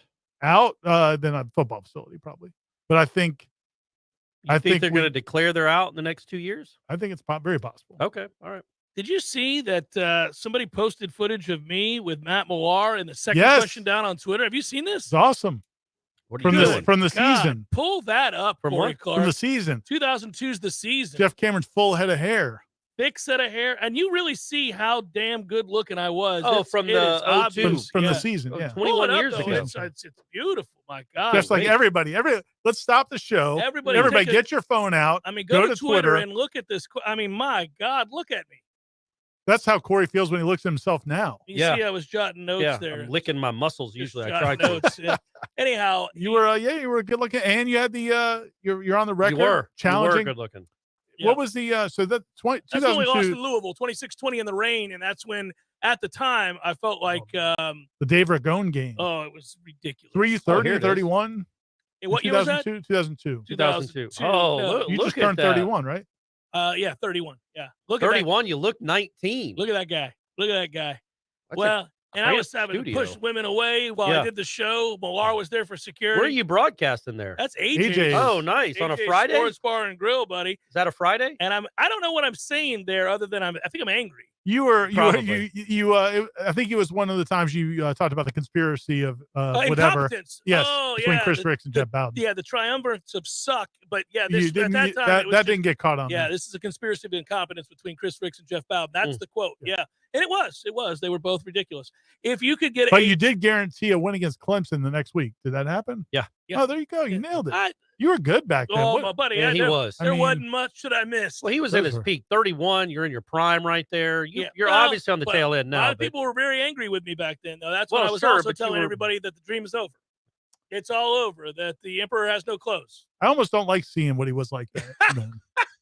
It harkens you back to like, I was man, less how good tolerant was back he? then, yeah. Well, no, just how good you were, and then where man, you are now, look and at it's you. like Yeah. it's like I don't know. For me, it's kind of like at the end of Chipper's career. Like Yeah. he can still find it every now and again Yeah. and hit a bomb and You're a walk like, off. Man, did you hear Cameron on Tuesday? He was incredible. Yeah, but it's a Reminiscent of 03. the old days, 03, reminiscent of the yeah, Cameron of old. He was good once. Yeah. If you could get a truly unfiltered, all-access documentary of one FSU season, which one would you choose? I think I'll go with 2017, writes FSU Plays Daily. Also, here's video of Jeff Cameron's show from ESPN's The Season in 2002. Yeah. And he posted that video. And then later he posted the link to the entire YouTube, I guess the whole show, which people can watch. They filmed that whole. They pared down that entire season into a 40-minute show, which is amazing. with the old money AD ESPN had. McPherson and everything. Good night. So I'm trying to think, like, if you had to pick a season, you Well, go back I don't in have time, to. It was 2016. It was documented by Showtime. Very very fine, authentic, very authentic documentary on Showtime each week. I would say, man, I don't know. I would love to go back to like 88 just to see what it was like back then. That Just might be to the see. call. I was Something in high with- school Something at with that Dion time. might have been a good. Yeah, that I might was have been a coming to good time. games then, but I don't know that I wasn't the same as working in media and seeing the behind the scenes and all that stuff. Yeah, I'm going to go with any year of the Bowden. I mean, yeah, I definitely would want Bowden's time. But because- Bowden in his prime, Right, not just right. necessarily when he's the old grandfather, but when he was in his prime and actually calling the shots in coaches' meetings and stuff. 88 might be good. Yeah, 88 would be good. 93 would be great. I mean, the first national championship season, winning that national title, getting the monkey off your back, beating Tom Osborne in Nebraska, having that year the way that it was with Charlie. I mean, I just think that's a really I think amazing 92 year. might be a little more interesting though. You had Marvin, but also there had to be coaches each week that would come in and go, why don't we just get in the shotgun?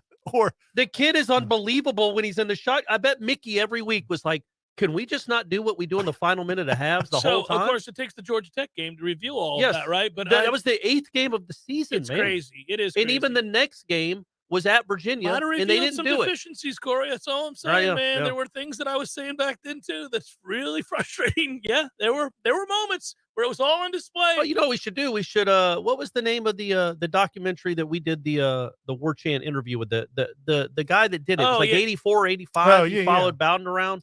That was really good. That's out there somewhere. I can't remember the name of it, but if you go on YouTube after you're done watching this, you interviewed Gary Yorton. Gary, thank you. Thank you. God, thank you. So 1985, type in 1985. I think it's Finding a Way, maybe Sounds the name right. of it. Yeah. But It was a 1985. he did it for the local PBS station. Bobby correct. Bowden documentary. It's It's really, awesome. really cool. One of the things that's fascinating about it, though, is you see how discombobulated game days were even then. But I think that was college football in general. Maybe. It was. And you didn't have 1,000 analysts. You weren't on Pat College Dye's football- sideline. It might have been the same thing on Pat Dye's sideline. College football was pretty loosey-goosey back then. That's all I'm saying. Maybe. I think Florida State was probably the poster child for it. Yeah, they were. But it was pretty common. And they had no idea. Like you guys get so mad at clock management today. Oh my Go God. back and watch those games Buddy, back then. you don't have to tell me about it. They still can't. Why are do you it. kicking the game-winning field goal against Nebraska with 18 or 20 seconds No, left? no. In the stands, I'm yelling at my father, this is the stuff I'm talking about. And he's like, we're about to win the title. Shut up. I'm like, this is dumb. Why are you This doing is it? just dumb. Why not let it run down to 2? Of course. Of course. It's not even hard. Because it's not guess even what? difficult. If I recall correctly, They get a field goal. Nebraska had a field goal opportunity sure because did. your team ran onto I'm the field. still But that pissed. made it more sweet, It right? did, right? When he Oh, missed sure. it like that, Yeah. sure. He shanked the That poor bejesus out of kid. Yeah, it. he did. And He almost- Do we years- know what happened to that kid? He almost kicked Yes, it backwards. we actually do, because years later, I ended up becoming dear friends and still am with his old roommate at Nebraska. Nice. Yeah, so a kid that I ended up befriending, and then later on he got his PhD from Florida State, was his roommate at Nebraska. Did the kicker the move kicker on for with his life? Yeah, he's fine. But the funny part about it is Kobe is my buddy's name. Kobe said, had I known you in 93, because he was also at the game, because he was an undergrad Yeah. at Nebraska. He goes, had I known you back then, I could have turned and told you, you have nothing to fear. This kid sucks. He told me that years later at a party at FSU, like 10 years after. Yeah, he did not come close on that. Yeah, no, it wasn't close. But anyhow, it all worked out well. Yeah, college football was crazy back then. By the way, I don't know, Barton, did Barton have a question? He is contributing money to the cause here, and we appreciate that. Thank you, Barton. But usually, buddy, you get a question with that. Yeah, Barton. Feel free. Thank you, buddy, but throw in a question. Yeah, next come back time. with a question. We appreciate it, though. Yeah, Thanks we a lot. do appreciate it a lot. Who in the back seven on defense for 2023, both starter and reserves, will play in the NFL? Which of our guys on the back end of this defense are going to be playing in the league? I think there's a few guys. Shaheem Brown will play in the league if he's healthy. Shaheem Brown will make it to the NFL. I don't have any doubt of that. I think he'll make it to the league. doubt, but I think he might have the most upside of anybody in the definitely back seven. I think he's going to be a very good player. I do too. He just wasn't healthy in the spring, and I need to see him play healthy because I think he's a good player. I think Renardo Green could be an NFL player. Cypress, if he plays like he did, Virginia pre-March, I think he probably has a chance too. I think those are Azaria in some capacity, maybe. Right? No, Azaria definitely has the ability. I mean, he was a freshman last year. No, I know, but I mean, it's, I've gotten over the part of like anytime a player at Florida State plays as a freshman, he's an automatic NFL draft pick. But he's got the measurables. He absolutely does, and I also think he's got the intellect and the work ethic to get there. Yeah, it's hard to make it to the league, so I don't assume anything. But yeah, one of the things you have to have typically, unless you're just preternaturally great at something, and it's the old Nick Saban rule when they recruit, there are certain measurables that you have to have, and nobody has those measurables better than Azaria Thomas. Yeah. Like, you look at who he is and how long he is. He's a modern, freakish kind of corner, or he has the potential to be. But you got to get there. You got to live up to it. Got to be. I think there's some good candidates in there, and I really like the young guys. And I'm looking forward to seeing. Again, I mentioned on the Smash, but like as much as we thought of Quindarius Jones and KJ Kirkland, the freshman defensive backs this spring, we thought they both looked really good. They did. From everything I've heard, the coaches are like, during the signing period, were as excited or maybe more excited about Edwin Joseph and Conrad Hussey. This is fun because I think listeners want to hear us expound on some of this in a way that's meaningful. So, like, we just did this top 40 list, and I had a hard time with guys like Q, Quindarius Jones, and Kirkland because I think physically they came here ready to play. Like, it's very rare you see that. You look at guys come in and they're physically ready to play. And Jalen Ramsey did that. Like, right away, the first day we saw him out there in the indoor practice facility, we were like, oh, well, that's different. He can play. But I don't know how much they're going to be needed to play this year. And so how do you put them out there? Yeah, like, they didn't make my list. Yeah, so it's tough. I think Kirkland was late in mine because he's probably right now your third safety. I have Quindarius Jones in mind. Okay. Really I don't have either one. And I mean, there's like 15 guys. That's the weird thing about this. The cool thing about this top 40 is, man, I finally have a good bunch of players. The last 6-7 years, man, we were struggling to find 40 guys to fill out the list. We were and this struggling time, to find 7. Yeah. This time, you had Travis J. You had Travis J for one, and then you had 6 other guys. He was a mainstay that you could count on. But yeah, man, I cut like 10 or 12 guys that I thought for sure would be in my top 40 that did not make it. Yes, the answer, Nate, is you can get an hour number 2 if they win the World Series against OU. Hunter wants to know. Hey, ask Barton's question on the screen since he contributed money. Oh, well, I got to go back, man. I can't. Well, I'll ask it right here. I'm looking right at it. If you had to give Mike Norvell a prospect rating as a coach, what would his rating be? Ooh, good question. Right now? Oh, that's a good one. Right now? I think I still feel like we probably got to go 4-star, right? I think he's a 4-star. He's a high 4-star. He's a high 4-star. He's a 4 trending. Yeah, he's trending. 4 trending. Yeah, the green arrow is going up. He's another couple good camps. We want to get him in camp. We want to get him in camp one more time. Let's take another look at him, guys. Let's take another good look at him. I liked what I saw. See what his senior year looks like. Pretty good. Yeah, let's see what. He was like 89th in the country a month ago. Yeah. Now he's up to 51. You know, he's trending towards the top 25. He's like Luke Kromenhoek. Yeah. Because Kromenhoek was like nobody until the last year. Barton, true story, man. This is an important year for him and a lot of guys. I mean, I think we're trying to graduate from being a good a lot of people. Oh, yeah. Trying to graduate from being a good team, a team that's found its footing, a team that had success, to being a great team, a team that is poised to compete for and win a national title or get to the college football playoff. And in a lot of ways, the scrutiny is much greater now. I mean, at first, you just got to find out if you're going to survive long enough to sustain the job, right? Have the job. Well, he's done all that. Now I need you to graduate to the next step. And this is the stuff that, for example, Mark Richt couldn't do at Georgia. Correct. So Mark Richt was a good coach. Everybody knew he was a good coach. Won a lot of games, did pretty well. But then he had to take the next step, and he never could. And he came up just short. And if your boy had caught the ball in bounds and let the clock run out, they would have won the SEC championship, gone and played for the national title, beat Notre Dame like a drum, and we'd be having a different conversation. But alas, it didn't happen, and he got fired. And so you think about those moments. It's that fine line. Yeah. That fine line for him. You know who has sustained it is Kirby Smart. Yeah. Yeah. Yeah. No, and in a way that no Georgia coach ever has. No, correct. And in a way that very few ever do.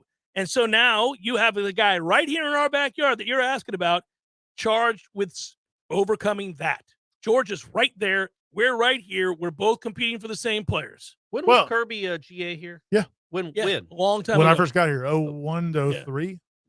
If in 2003 you make him your head coach, where would Florida? 2003. 2003. He was like 28. He was like a kid. 20. He was like, if you could go back, he didn't know what he was doing. Would that be better for Florida State football? No, because he's taken over as a 26-year-old with no real coaching. No, because remember he had to go work with Saban and see how the sausage is made. All right, and then he came out of there going, "Oh, now I know how to cheat. Yeah, now I know how to really get after it and have plausible deniability. Correct, and be able to do the things well behind insulated. the scenes. I'm well insulated. Yeah, that's the key. The Bama table, recruiting, all of it. You had to learn the process. He learned a lot from Bobby Bowden, but he didn't learn everything from Bobby Bowden. Hunter wants to know, how did FSU softball play that many more games than OU and all the other teams in the Women's College World Series? Have they? So they're what are they? 59-9, something like that. 68. They've played like 67 or 68 I know they games. played like 7 or 8 more games than Tennessee did. I think it's a combination of the tournament that they played. Like they played that tournament. I don't know if it counts like in basketball where like it counts as one game, but you get to play several games. I'm not sure if that was it. Also, they lost a game in their regional, so they had to come back. They had to play an extra game there because they breeze right through and it. some teams, I don't know, the conference tournaments like Tennessee, I don't think they probably didn't make it as far in the conference tournament. So, but yeah, I don't know about Oklahoma. I'm not sure what Oklahoma is. How much better can we don't have a good answer for you? Sorry. Yeah, there's probably a lot of rainouts in Oklahoma. Yeah, we aren't as locked in on the softball season week to week. Tornado outs. We get locked. Yeah, it's probably had some tornado outs in Oklahoma, so they didn't get to play a lot. So Catfish writes, and I love that he's called Catfish Willie. Is Muffley the best fielding shortstop of the past 5 to 10 years? This includes the baseball team. Oh, what if that's Willie Taggart? You think it's Catfish Willie? Catfish Willie? I mean, he wouldn't go with Willie Taggart. No. Well, that's true. He's like, I'm going to ask these boys a question. Actually, Catfish Willie. He could go as Willie Taggart, and nobody would believe it's really him. That's good. So it's yes. Well, I don't even know which baseball shortstop would rival her. Oh, for Florida State's baseball team? They haven't. When was the last good quality fielding shortstop the baseball team has you got to had? go back some ways, baby. Before Justin Gonzalez. I can tell you that. Steven Cardullo? It's before Steven Cardullo. But golly. Who is it? We're dusting off dusting off VCR tapes around here. Steven Drew was all right, buddy. He's all right. So he wasn't great. He was good. Steven. Oh, he had incredible ability, but he still would kick it around and have 14 or 15 errors. He also would frequently have a hangnail and he'd miss a game or two. And that goes back to his days of You lounge, remember me buddy. saying this on the air back then? You're the only one. I would say maybe Link Jarrett. She's the best shortstop in a stickball sport for Florida State since Link Jarrett. So she ended the game with the double play, and then didn't she make another nice play in the first play of that game? Yeah, the first pitch. Great player for Tennessee. Ripped one that almost took her glove off, but she made that play. That wasn't a good sign, I thought, for Mac Leonard early on when their leadoff hitter is incredible. Yeah. She's got like 25 homers and 40 stolen bases. Yeah. But she rips the ball and is going, let's go, even as Muffley catches it. And then the next girl, 2 pitches later, hits a home run and is screaming as the ball leaves her bat. Little shaky start. Yeah. I was like, oh, God. But then when we answer with the bomb, like, suck it, get you some, let's go. All Here of a we sudden, go. they're not saying let's go as much. No. I know we got questions to get to, Yeah. but we do need to address the illegal pitch thing for 1 second. But there's a question about it coming up. All right. We'll Good tease. Here's the tease, everybody. That riveting question and our answers. Up next. Coming up next. Legal Seminole Headlines, 93.3 Real Talk Radio, Warchant TV. Hey, this is your stomach speaking. It's time to eat again. We met deadlines and closed out the workday like a boss. The last thing you want to do is cook dinner. Even worse, pick up any fast food garbage. We need something good, something local. We need foodiestakeout.com. An all-star lineup of local spots like Smitty's Tap House, El Jalisco, Jerry's Cafe, Hangar 38, Metro Deli, and more. It's so easy. Just choose pickup or delivery, and let's eat the good stuff. I'm growling already. Visit foodiestakeout.com. I got a fever, and the only prescription is more cowbell. Do you have spring fever? Your only prescription is the Lawn Johns. Hi, it's Mark from the Lawn Johns. We can make your landscape more appealing by providing you with award-winning lawn care. With 4 levels of service, the Lawn Johns offers you more choices than the rest. More flowers, more mulch, or more pine straw all means that your home or office will be more beautiful than ever. So if you've got spring fever, go to thelawnjohns.com or just look for our big purple truck. I gotta have more cowbell. For about 50 years, Paul's Termite and Pest Control has been protecting homes and businesses for thousands of people right here in the Big Bend. And we're quite proud of that. Fact is, all of us here at Paul's have families, and nothing is more important to us than their protection. By providing effective termite and pest treatments, we know we're aiding many right here in our community. Paul's Termite and Pest Control performs many services designed for the protection of your family and your home. Programs like Pro Shield Complete, which encompasses termite and general pest control in one low-cost quarterly treatment plan. This program is environmentally friendly and is almost exclusively limited to exterior treatments, meaning pests and termites never enter your home. Termite programs like Centricon, a service which requires no invasive drilling or liquid applications. Plus, our lawn care team keeps lawns and ornamentals green and healthy. Protection of your family, your home, and our environment all are very important to each of us at Paul's. To learn more about our many programs, please visit us at callpauls.com. For the elimination of termites or any other pests. And a greener lawn, too. Call Paul's. We'll get them all. Hey, no fans. Our partner ISF Inc. is a national management and IT consulting firm located right here in Tallahassee, Florida, solving the future for state governments through strategy, process, and technology. As a trusted advisor for state governments, ISF knows the importance of defining a clear and detailed strategy. Our friends at ISF can help your organization create a strategy that sets you on a path to success. ISF, your vision plus our expertise brings your brilliant ideas to life. Visit ISF.com to learn more. ISF, solving the future. There's no doubt that buying a home can feel overwhelming, especially if it's your first home. You're worried about location, school zones, square footage, inspections, insurance, loan approvals, interest rates, and of course the price. Buying a home could be the most significant investment you've ever made. But there's good news. You have our friends at Legendary Home Loans, and they're on your side and in your corner. They're going to go to bat for you. Shannon Young from Legendary Home Loans can help first-time home buyers get up to $25,000 for your down payment. For first responders, veterans, teachers, military, and healthcare workers, and that's not all, Shannon is an expert navigator of the home loan terrain, and you can trust that he's going to get you the most competitive interest rates and guide you through the process every step of the way. Plus, Shannon will also get your closing costs reduced. It's the Hometown Heroes program at Legendary Home Loans. Give them a call today, 844-FSU-LOAN. That's 844-FSU-LOAN. Or go to FSUHomeLoans.com and ask for Shannon Young. NMLS number 2270-146. Life is stressful. Dinner shouldn't be. That motto is why Register Sausage has been doing business in the Florida Panhandle and Lower Alabama for over 75 years. A proud sponsor of Seminole Headlines, Register Sausage always provides the best Southern smoked sausage to over 140 grocery stores and restaurants throughout the Southeast. Headliners have discovered the Register's difference. You can too. To find a store that carries Registers near you or to buy directly, head to registermeats.com. That's registermeats.com. Register Sausage. Yay, sausage! Seminole Headlines returns now. Head to YouTube and search for Warchant TV today to catch the show live or on demand. Now, here's Jeff Cameron, Ira Schofel, and Corey Clark. So there are a couple of questions back-to-back that kind of are alluding to the situation last night with the umpire and the illegal pitches. And so I'll group these two, and that'll allow us to expound on what was happening with that. Real quick, because I'm going to forget. Real quick. Okay. In the chat, a couple of people pointed out Taylor Walls. Probably a good pick. He was really good. Yeah. I looked it up. His last year, he had 14 errors. He had a .950 fielding percentage, which isn't great, but that's not terrible, especially for a college. Yeah, he was very good. So he's probably the answer, and he's a better overall player than Muffley, but Muffley makes some ridiculous plays. So that's and then Preston also chimed in with John Sansone, Johnny Baseball, which is a good pick. Johnny Baseball, yeah. Nice. All right. So a couple of questions back to back here. Panama Noel wrote, if Jeff were Lonnie, would he have hit the umpire with the double finger pistol hip thrust action after the game, perhaps? And then Prince Bowie wrote, I've never seen Lonnie get warned. Has she ever been ejected?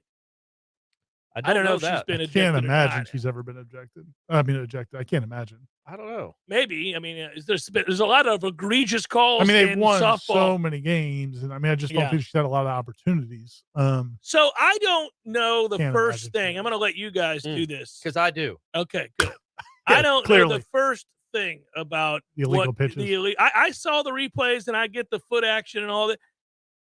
So did this guy That's just what they should decide- say. There was some foot action. Yeah. Did this guy just have it out? I mean, she got called for it one time in the entire season. Yeah. And then 5 in this. How does that happen? Like what? So Ira, please. You feel first free, or take, me first? Take the floor here. Well, I just want to say that I was not happy with ESPN's explanation. I was more confused than I was when they started calling I would illegal pitches. concur with that. I yes. mean, good grief. And she Yeah. even says they freeze, they get the rules expert on there to say, yeah, now if you look at that back foot, once she's set, it can only move forward. And then all we see is her back foot move forward. Yeah.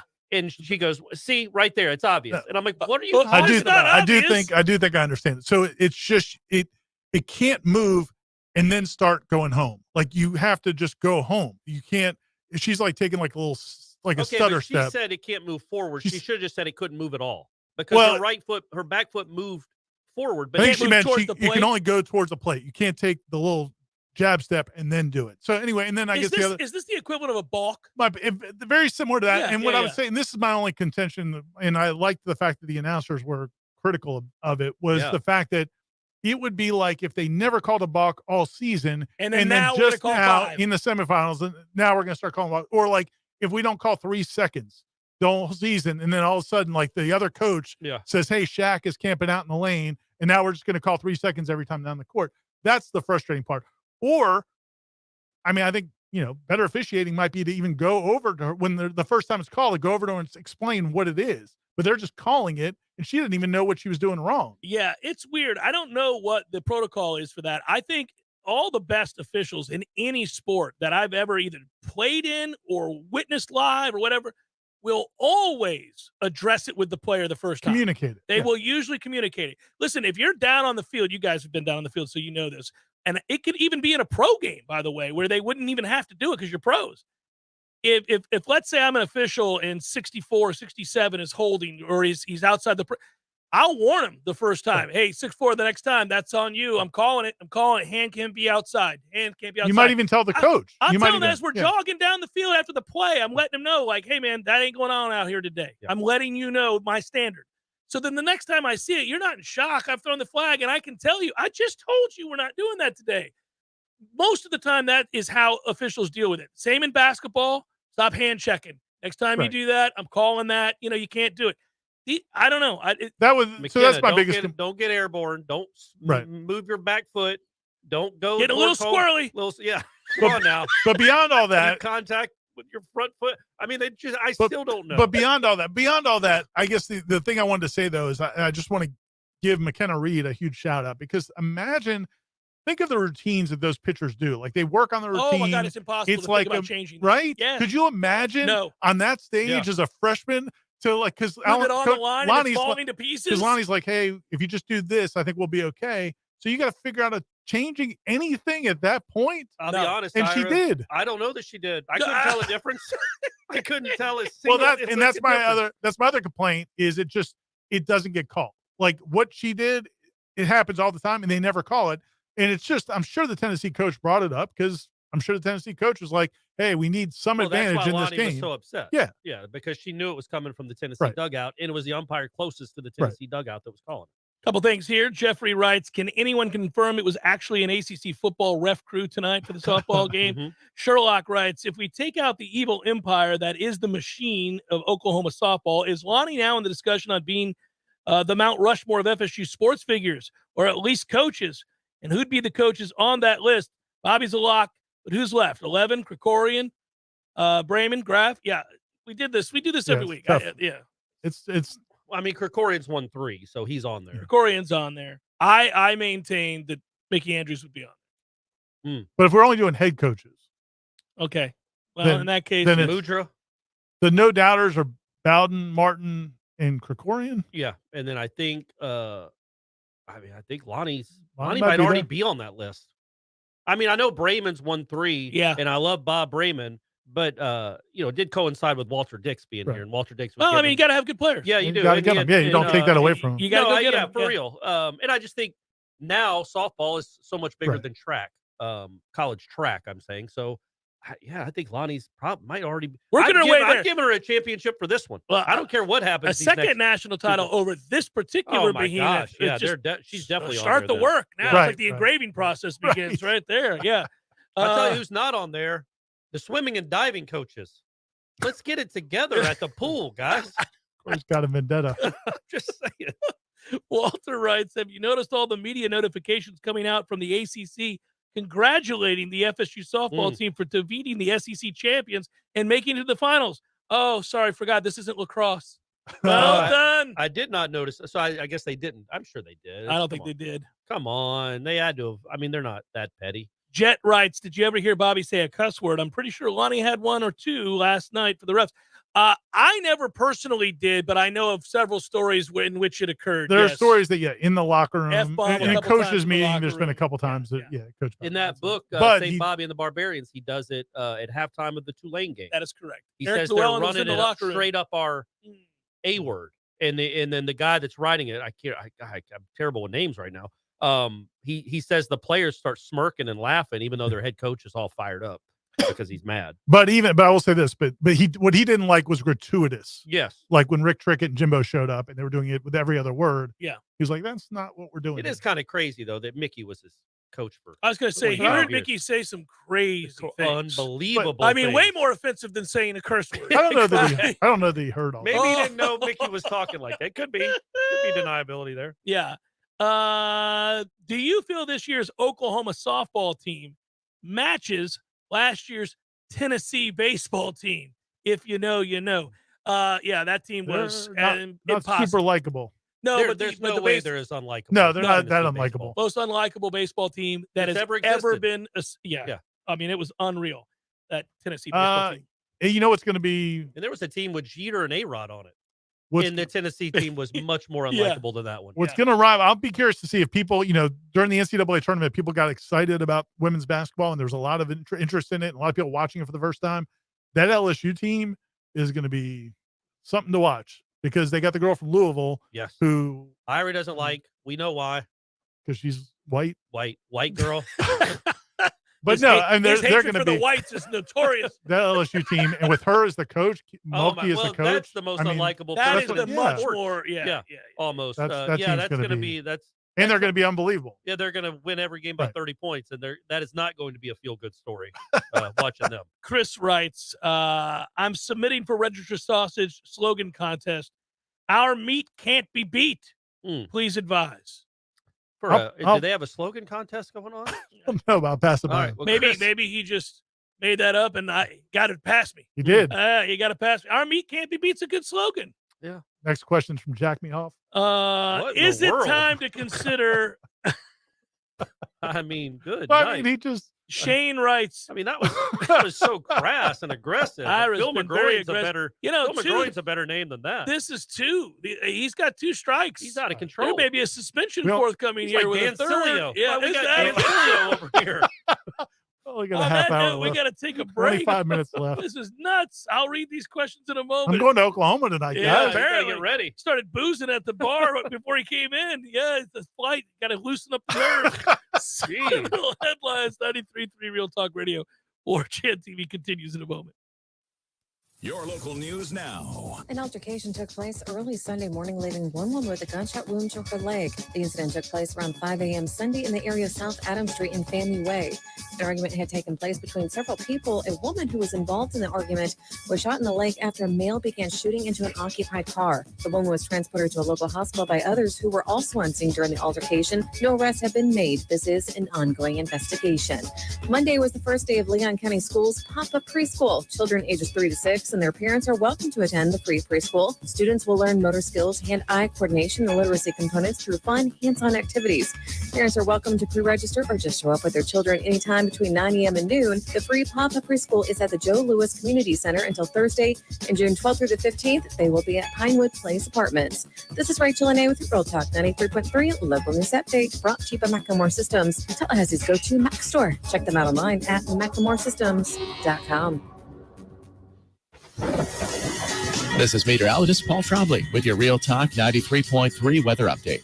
Chance for scattered thunderstorms this afternoon. Otherwise, sunshine mixed with clouds at times. Daytime highs approaching 89, southerly winds 5 to 10 miles per hour.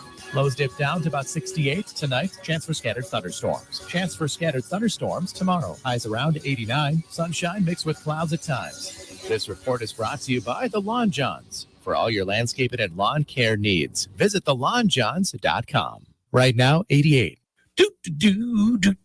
My man Eddie. Jeff, what's happening, dude? Bears eating people all over the place. I read another article today. It's the third one in the last month of somebody getting mauled to death by a bear.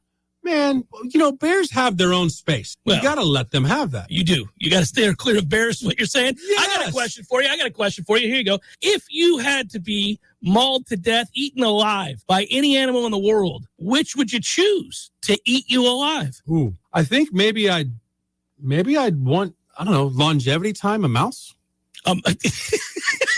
Just a slow burn. Slow burn. This thing just finished the pinky. It's been a month. I could go to work. I could still do my thing. I could probably live 30 years. I thought you were going to say great white because it'd be quick, or a grizzly. We went with mouse. Yeah, mouse.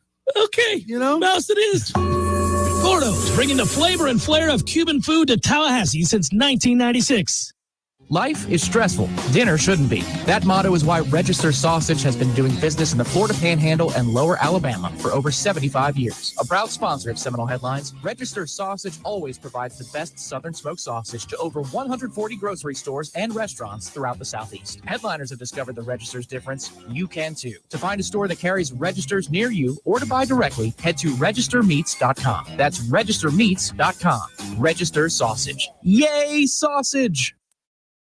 Seminole Headlines returns now. Head to YouTube and search for Warchant TV today to catch the show live or on demand. Now, here's Jeff Cameron, Ira Schofel, and Corey Clark. Oh, my goodness, guys. We were having a fun time during the break that we cannot repeat. Cannot repeat. No behind-the-scenes footage from this. No. It's all time good.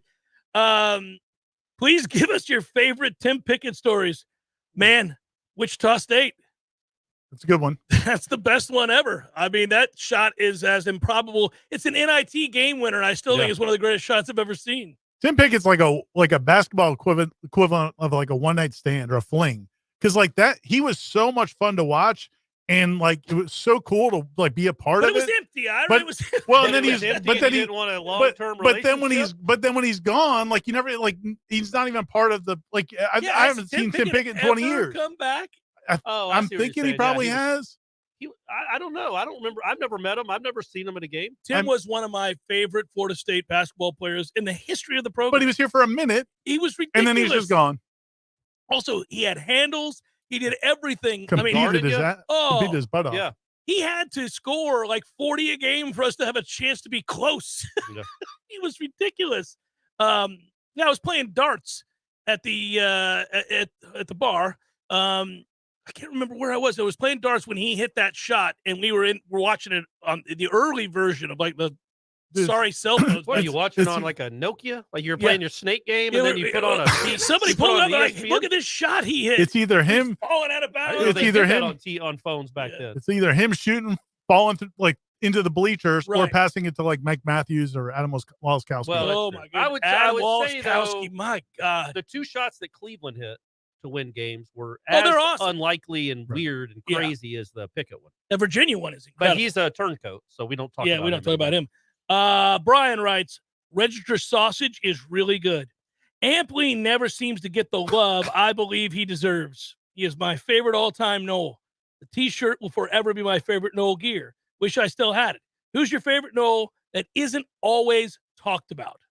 Ampley's a good one, man. He was pretty Amp was incredible. Awesome. Amp was a really good player. He was. If he was, and he played in the league for Oh, a yeah. good Yeah, bit. yeah, he was in the league He for a just while. didn't have like elite Speed. running back speed, but man, he talk about Peter Warwick moves. I mean, he made Travis people look Travis foolish. Minor fits that. He's role. like the quintessential college football player. Really good one. But Tiger McMillan, I've said that before. I always like Tiger McMillan quite a bit. I think, and I've said this before, Dan Footman may be one of my favorite players to ever play here. that's not a bad one either. He was a second round pick. badass. Tay Yeah. Cody. Tay.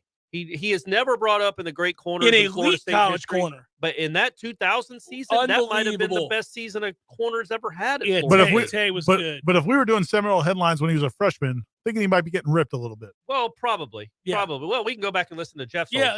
Yeah. Probably was. But I Take love it back to Cordeal or wherever he's from. Coronta Cody. Is it Coronta? Corunta Cody, yeah. right? Yeah, Cordeal, Georgia. Good My answers, I mean, it's just always Leon, just because I got to cover Leon Washington, and he's Yeah. just such a cool guy to cover. So I he's, used to- he's always my guy. I developed the chant 1, 2, 3, Leon Washington. You know, We and used to- because he played in that offense, he Right. didn't get maybe utilized. where like you he had could've. to sub yourself into the game because dumbass over here wouldn't let his Yeah. best players play. How about You're gonna let it die. You're not gonna let it die. No, I'm still mad about it. If the portal was around and he could have gone to USC Oh my and God. played with Reggie Bush as like a 1-2 combo, Leon was he'd have a been freak. a household name. Plus, he was a magnificent special teams guy. He was and, like, great. man. Just a pro. And he had that great year in Seattle. The 1 year, man, Yeah. he He was like a 2-time or 3-time. oh yeah, he was a All-Pro. really good player. He's coaching now. He's an on the field coach with the Jets. He's doing well. Willie Nice, Reed Leon. was a fun player. I always liked Willie Reed quite a bit. We can keep going back. Florida Underrated State's had some players. players. Few players have come Yeah. through here that were pretty damn good. That were a lot of fun to watch. All right, gents. The basis because we are Noles, but we're all haters. No, so this is a long question. Marlon, damn it, you're asking novels each week. Something to do with Feinbaum and all this other stuff. I'm moving on from that. Do you I'll think get the back- other shows criticize their questioners as much as Jeff does? Well, No, but it's last part of week, the charm. last week it was Gator Kirk. Gator Kirk got it last week. Now Marlon's getting it. It's fine, though. It keeps everybody on their toes. Big Smooth writes, still coming off the high of a JCS charity golf scramble victory. Who is each one of your guys' favorite player on the softball team? Sandercock for me. I have to go with Josie, the highlight reel Muffley. Pure grit and what for? Thanks, Blair. That's Corey's too, probably. Who's yours? I think I go with you. Or Flaherty. I go Flaherty. I like Flaherty. Flaherty's because she does a lot of things really well. She's a good fielder. And just good a hitter, competitor, man. Like I just love yep. the smack in the face. Yeah. And that was I mean, Smacked just her right in the face. In the Didn't even face. see if you're in okay. the face. Sandra Yeah. Cox. I mean, to me, it's those two. And Those she's two. an incredible competitor Right. too. Yeah. No, She's not afraid of the moment. She might get beat because she's playing an all-time team, but she is not afraid of those guys. We need to It's look really up. cool. We need to look up what she like when runners are on base. I mean, her opponent's batting average has to be like .00. I mean, it's You're crazy. jinxing it, Ira. Up to this point. Up to Two this fun point. questions here back to back. First one, and Corey, you'll laugh at this.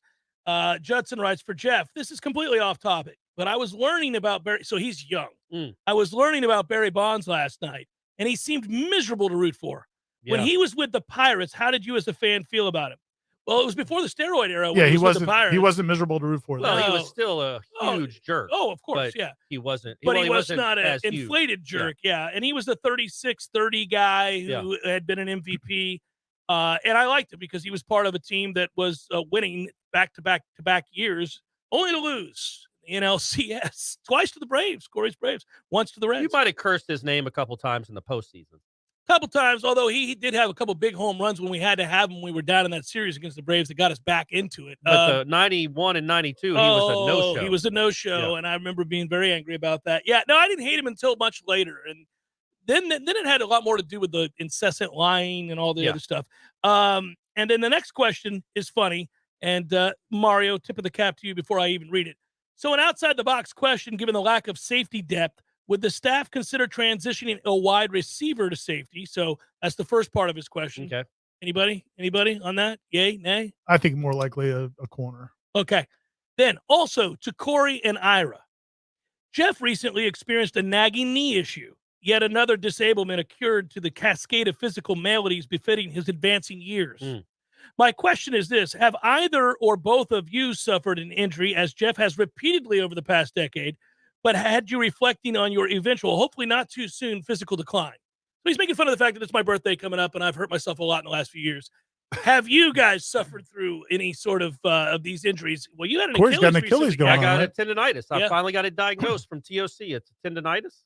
In the Achilles there? In the Achilles, yeah. There's a little tiny little bone fragment. So what's going to happen? sticking out. What do they do? They're telling me to rest it for a month. I mean, I'm not rest it, but take some pills. They gave me a little cushion lift to put in my heel. They gave the beeper. They gave you a little cushion. Yeah, like a little cushion to put in the heel to take some pressure off it, but I don't like it, so I'm not using it. And Ira, your debilitating injuries over the last few years with your and my advanced age. shoulder. Yeah, I Hey, was by gonna the say- way, I might note, Mario, in addition, Corey left out the nagging shoulder he has despite being much younger than me. And Eight Corey years. hasn't been able to throw a football in 10 years. No, I throw underhand to my son like every a time little we throw the girl football. Yep. out here just tossing football. we don't And say then, that anymore.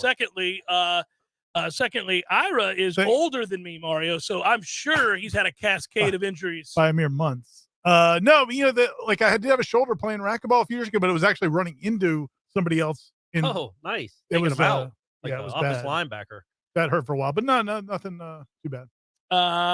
Good afternoon. Will Wyatt Crowell be eligible for a medical red shirt?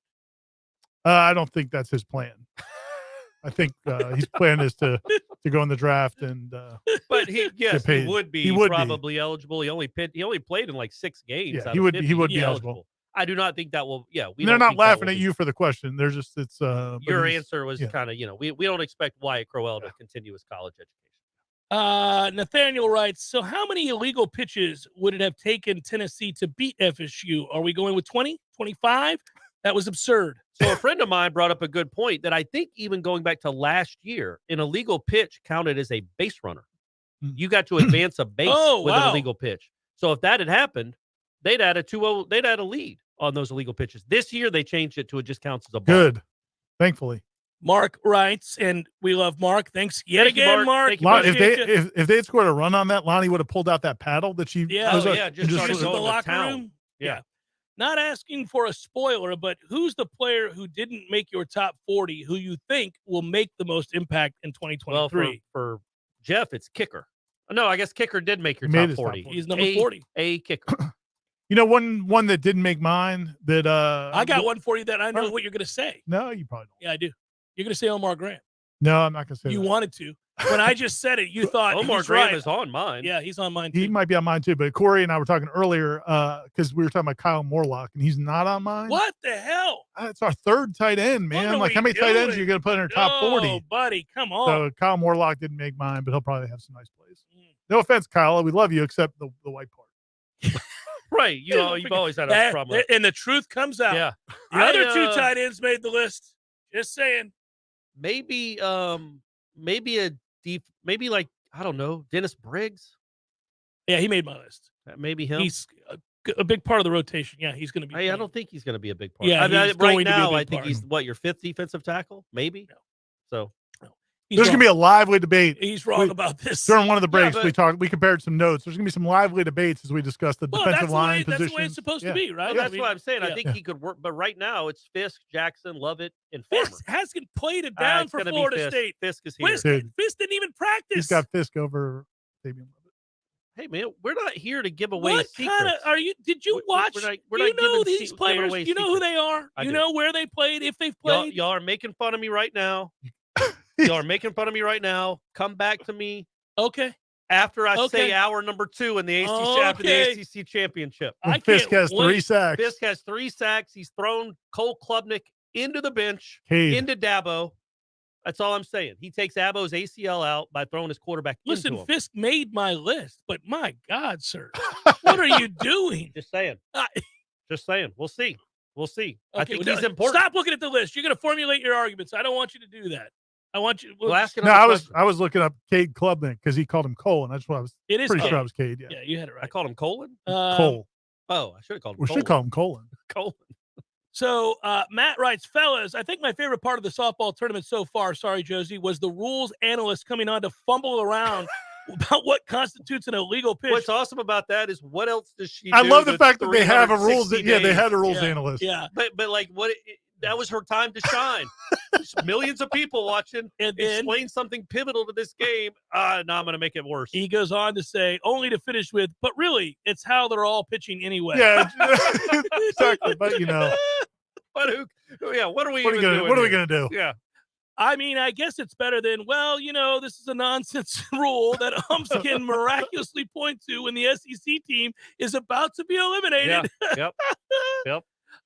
Wait, I changed my mind. My favorite part of the tournament was when Kat struck the money out of the girl's pocket. That was pretty good. Yeah, that was good.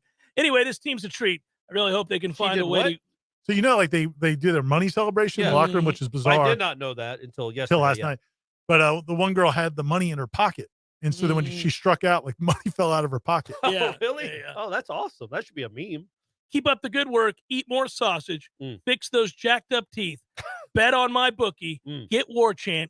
Go Noles. Damn Skippy. Elite headliner. Well, good work, Sean. Good work. That was Matt.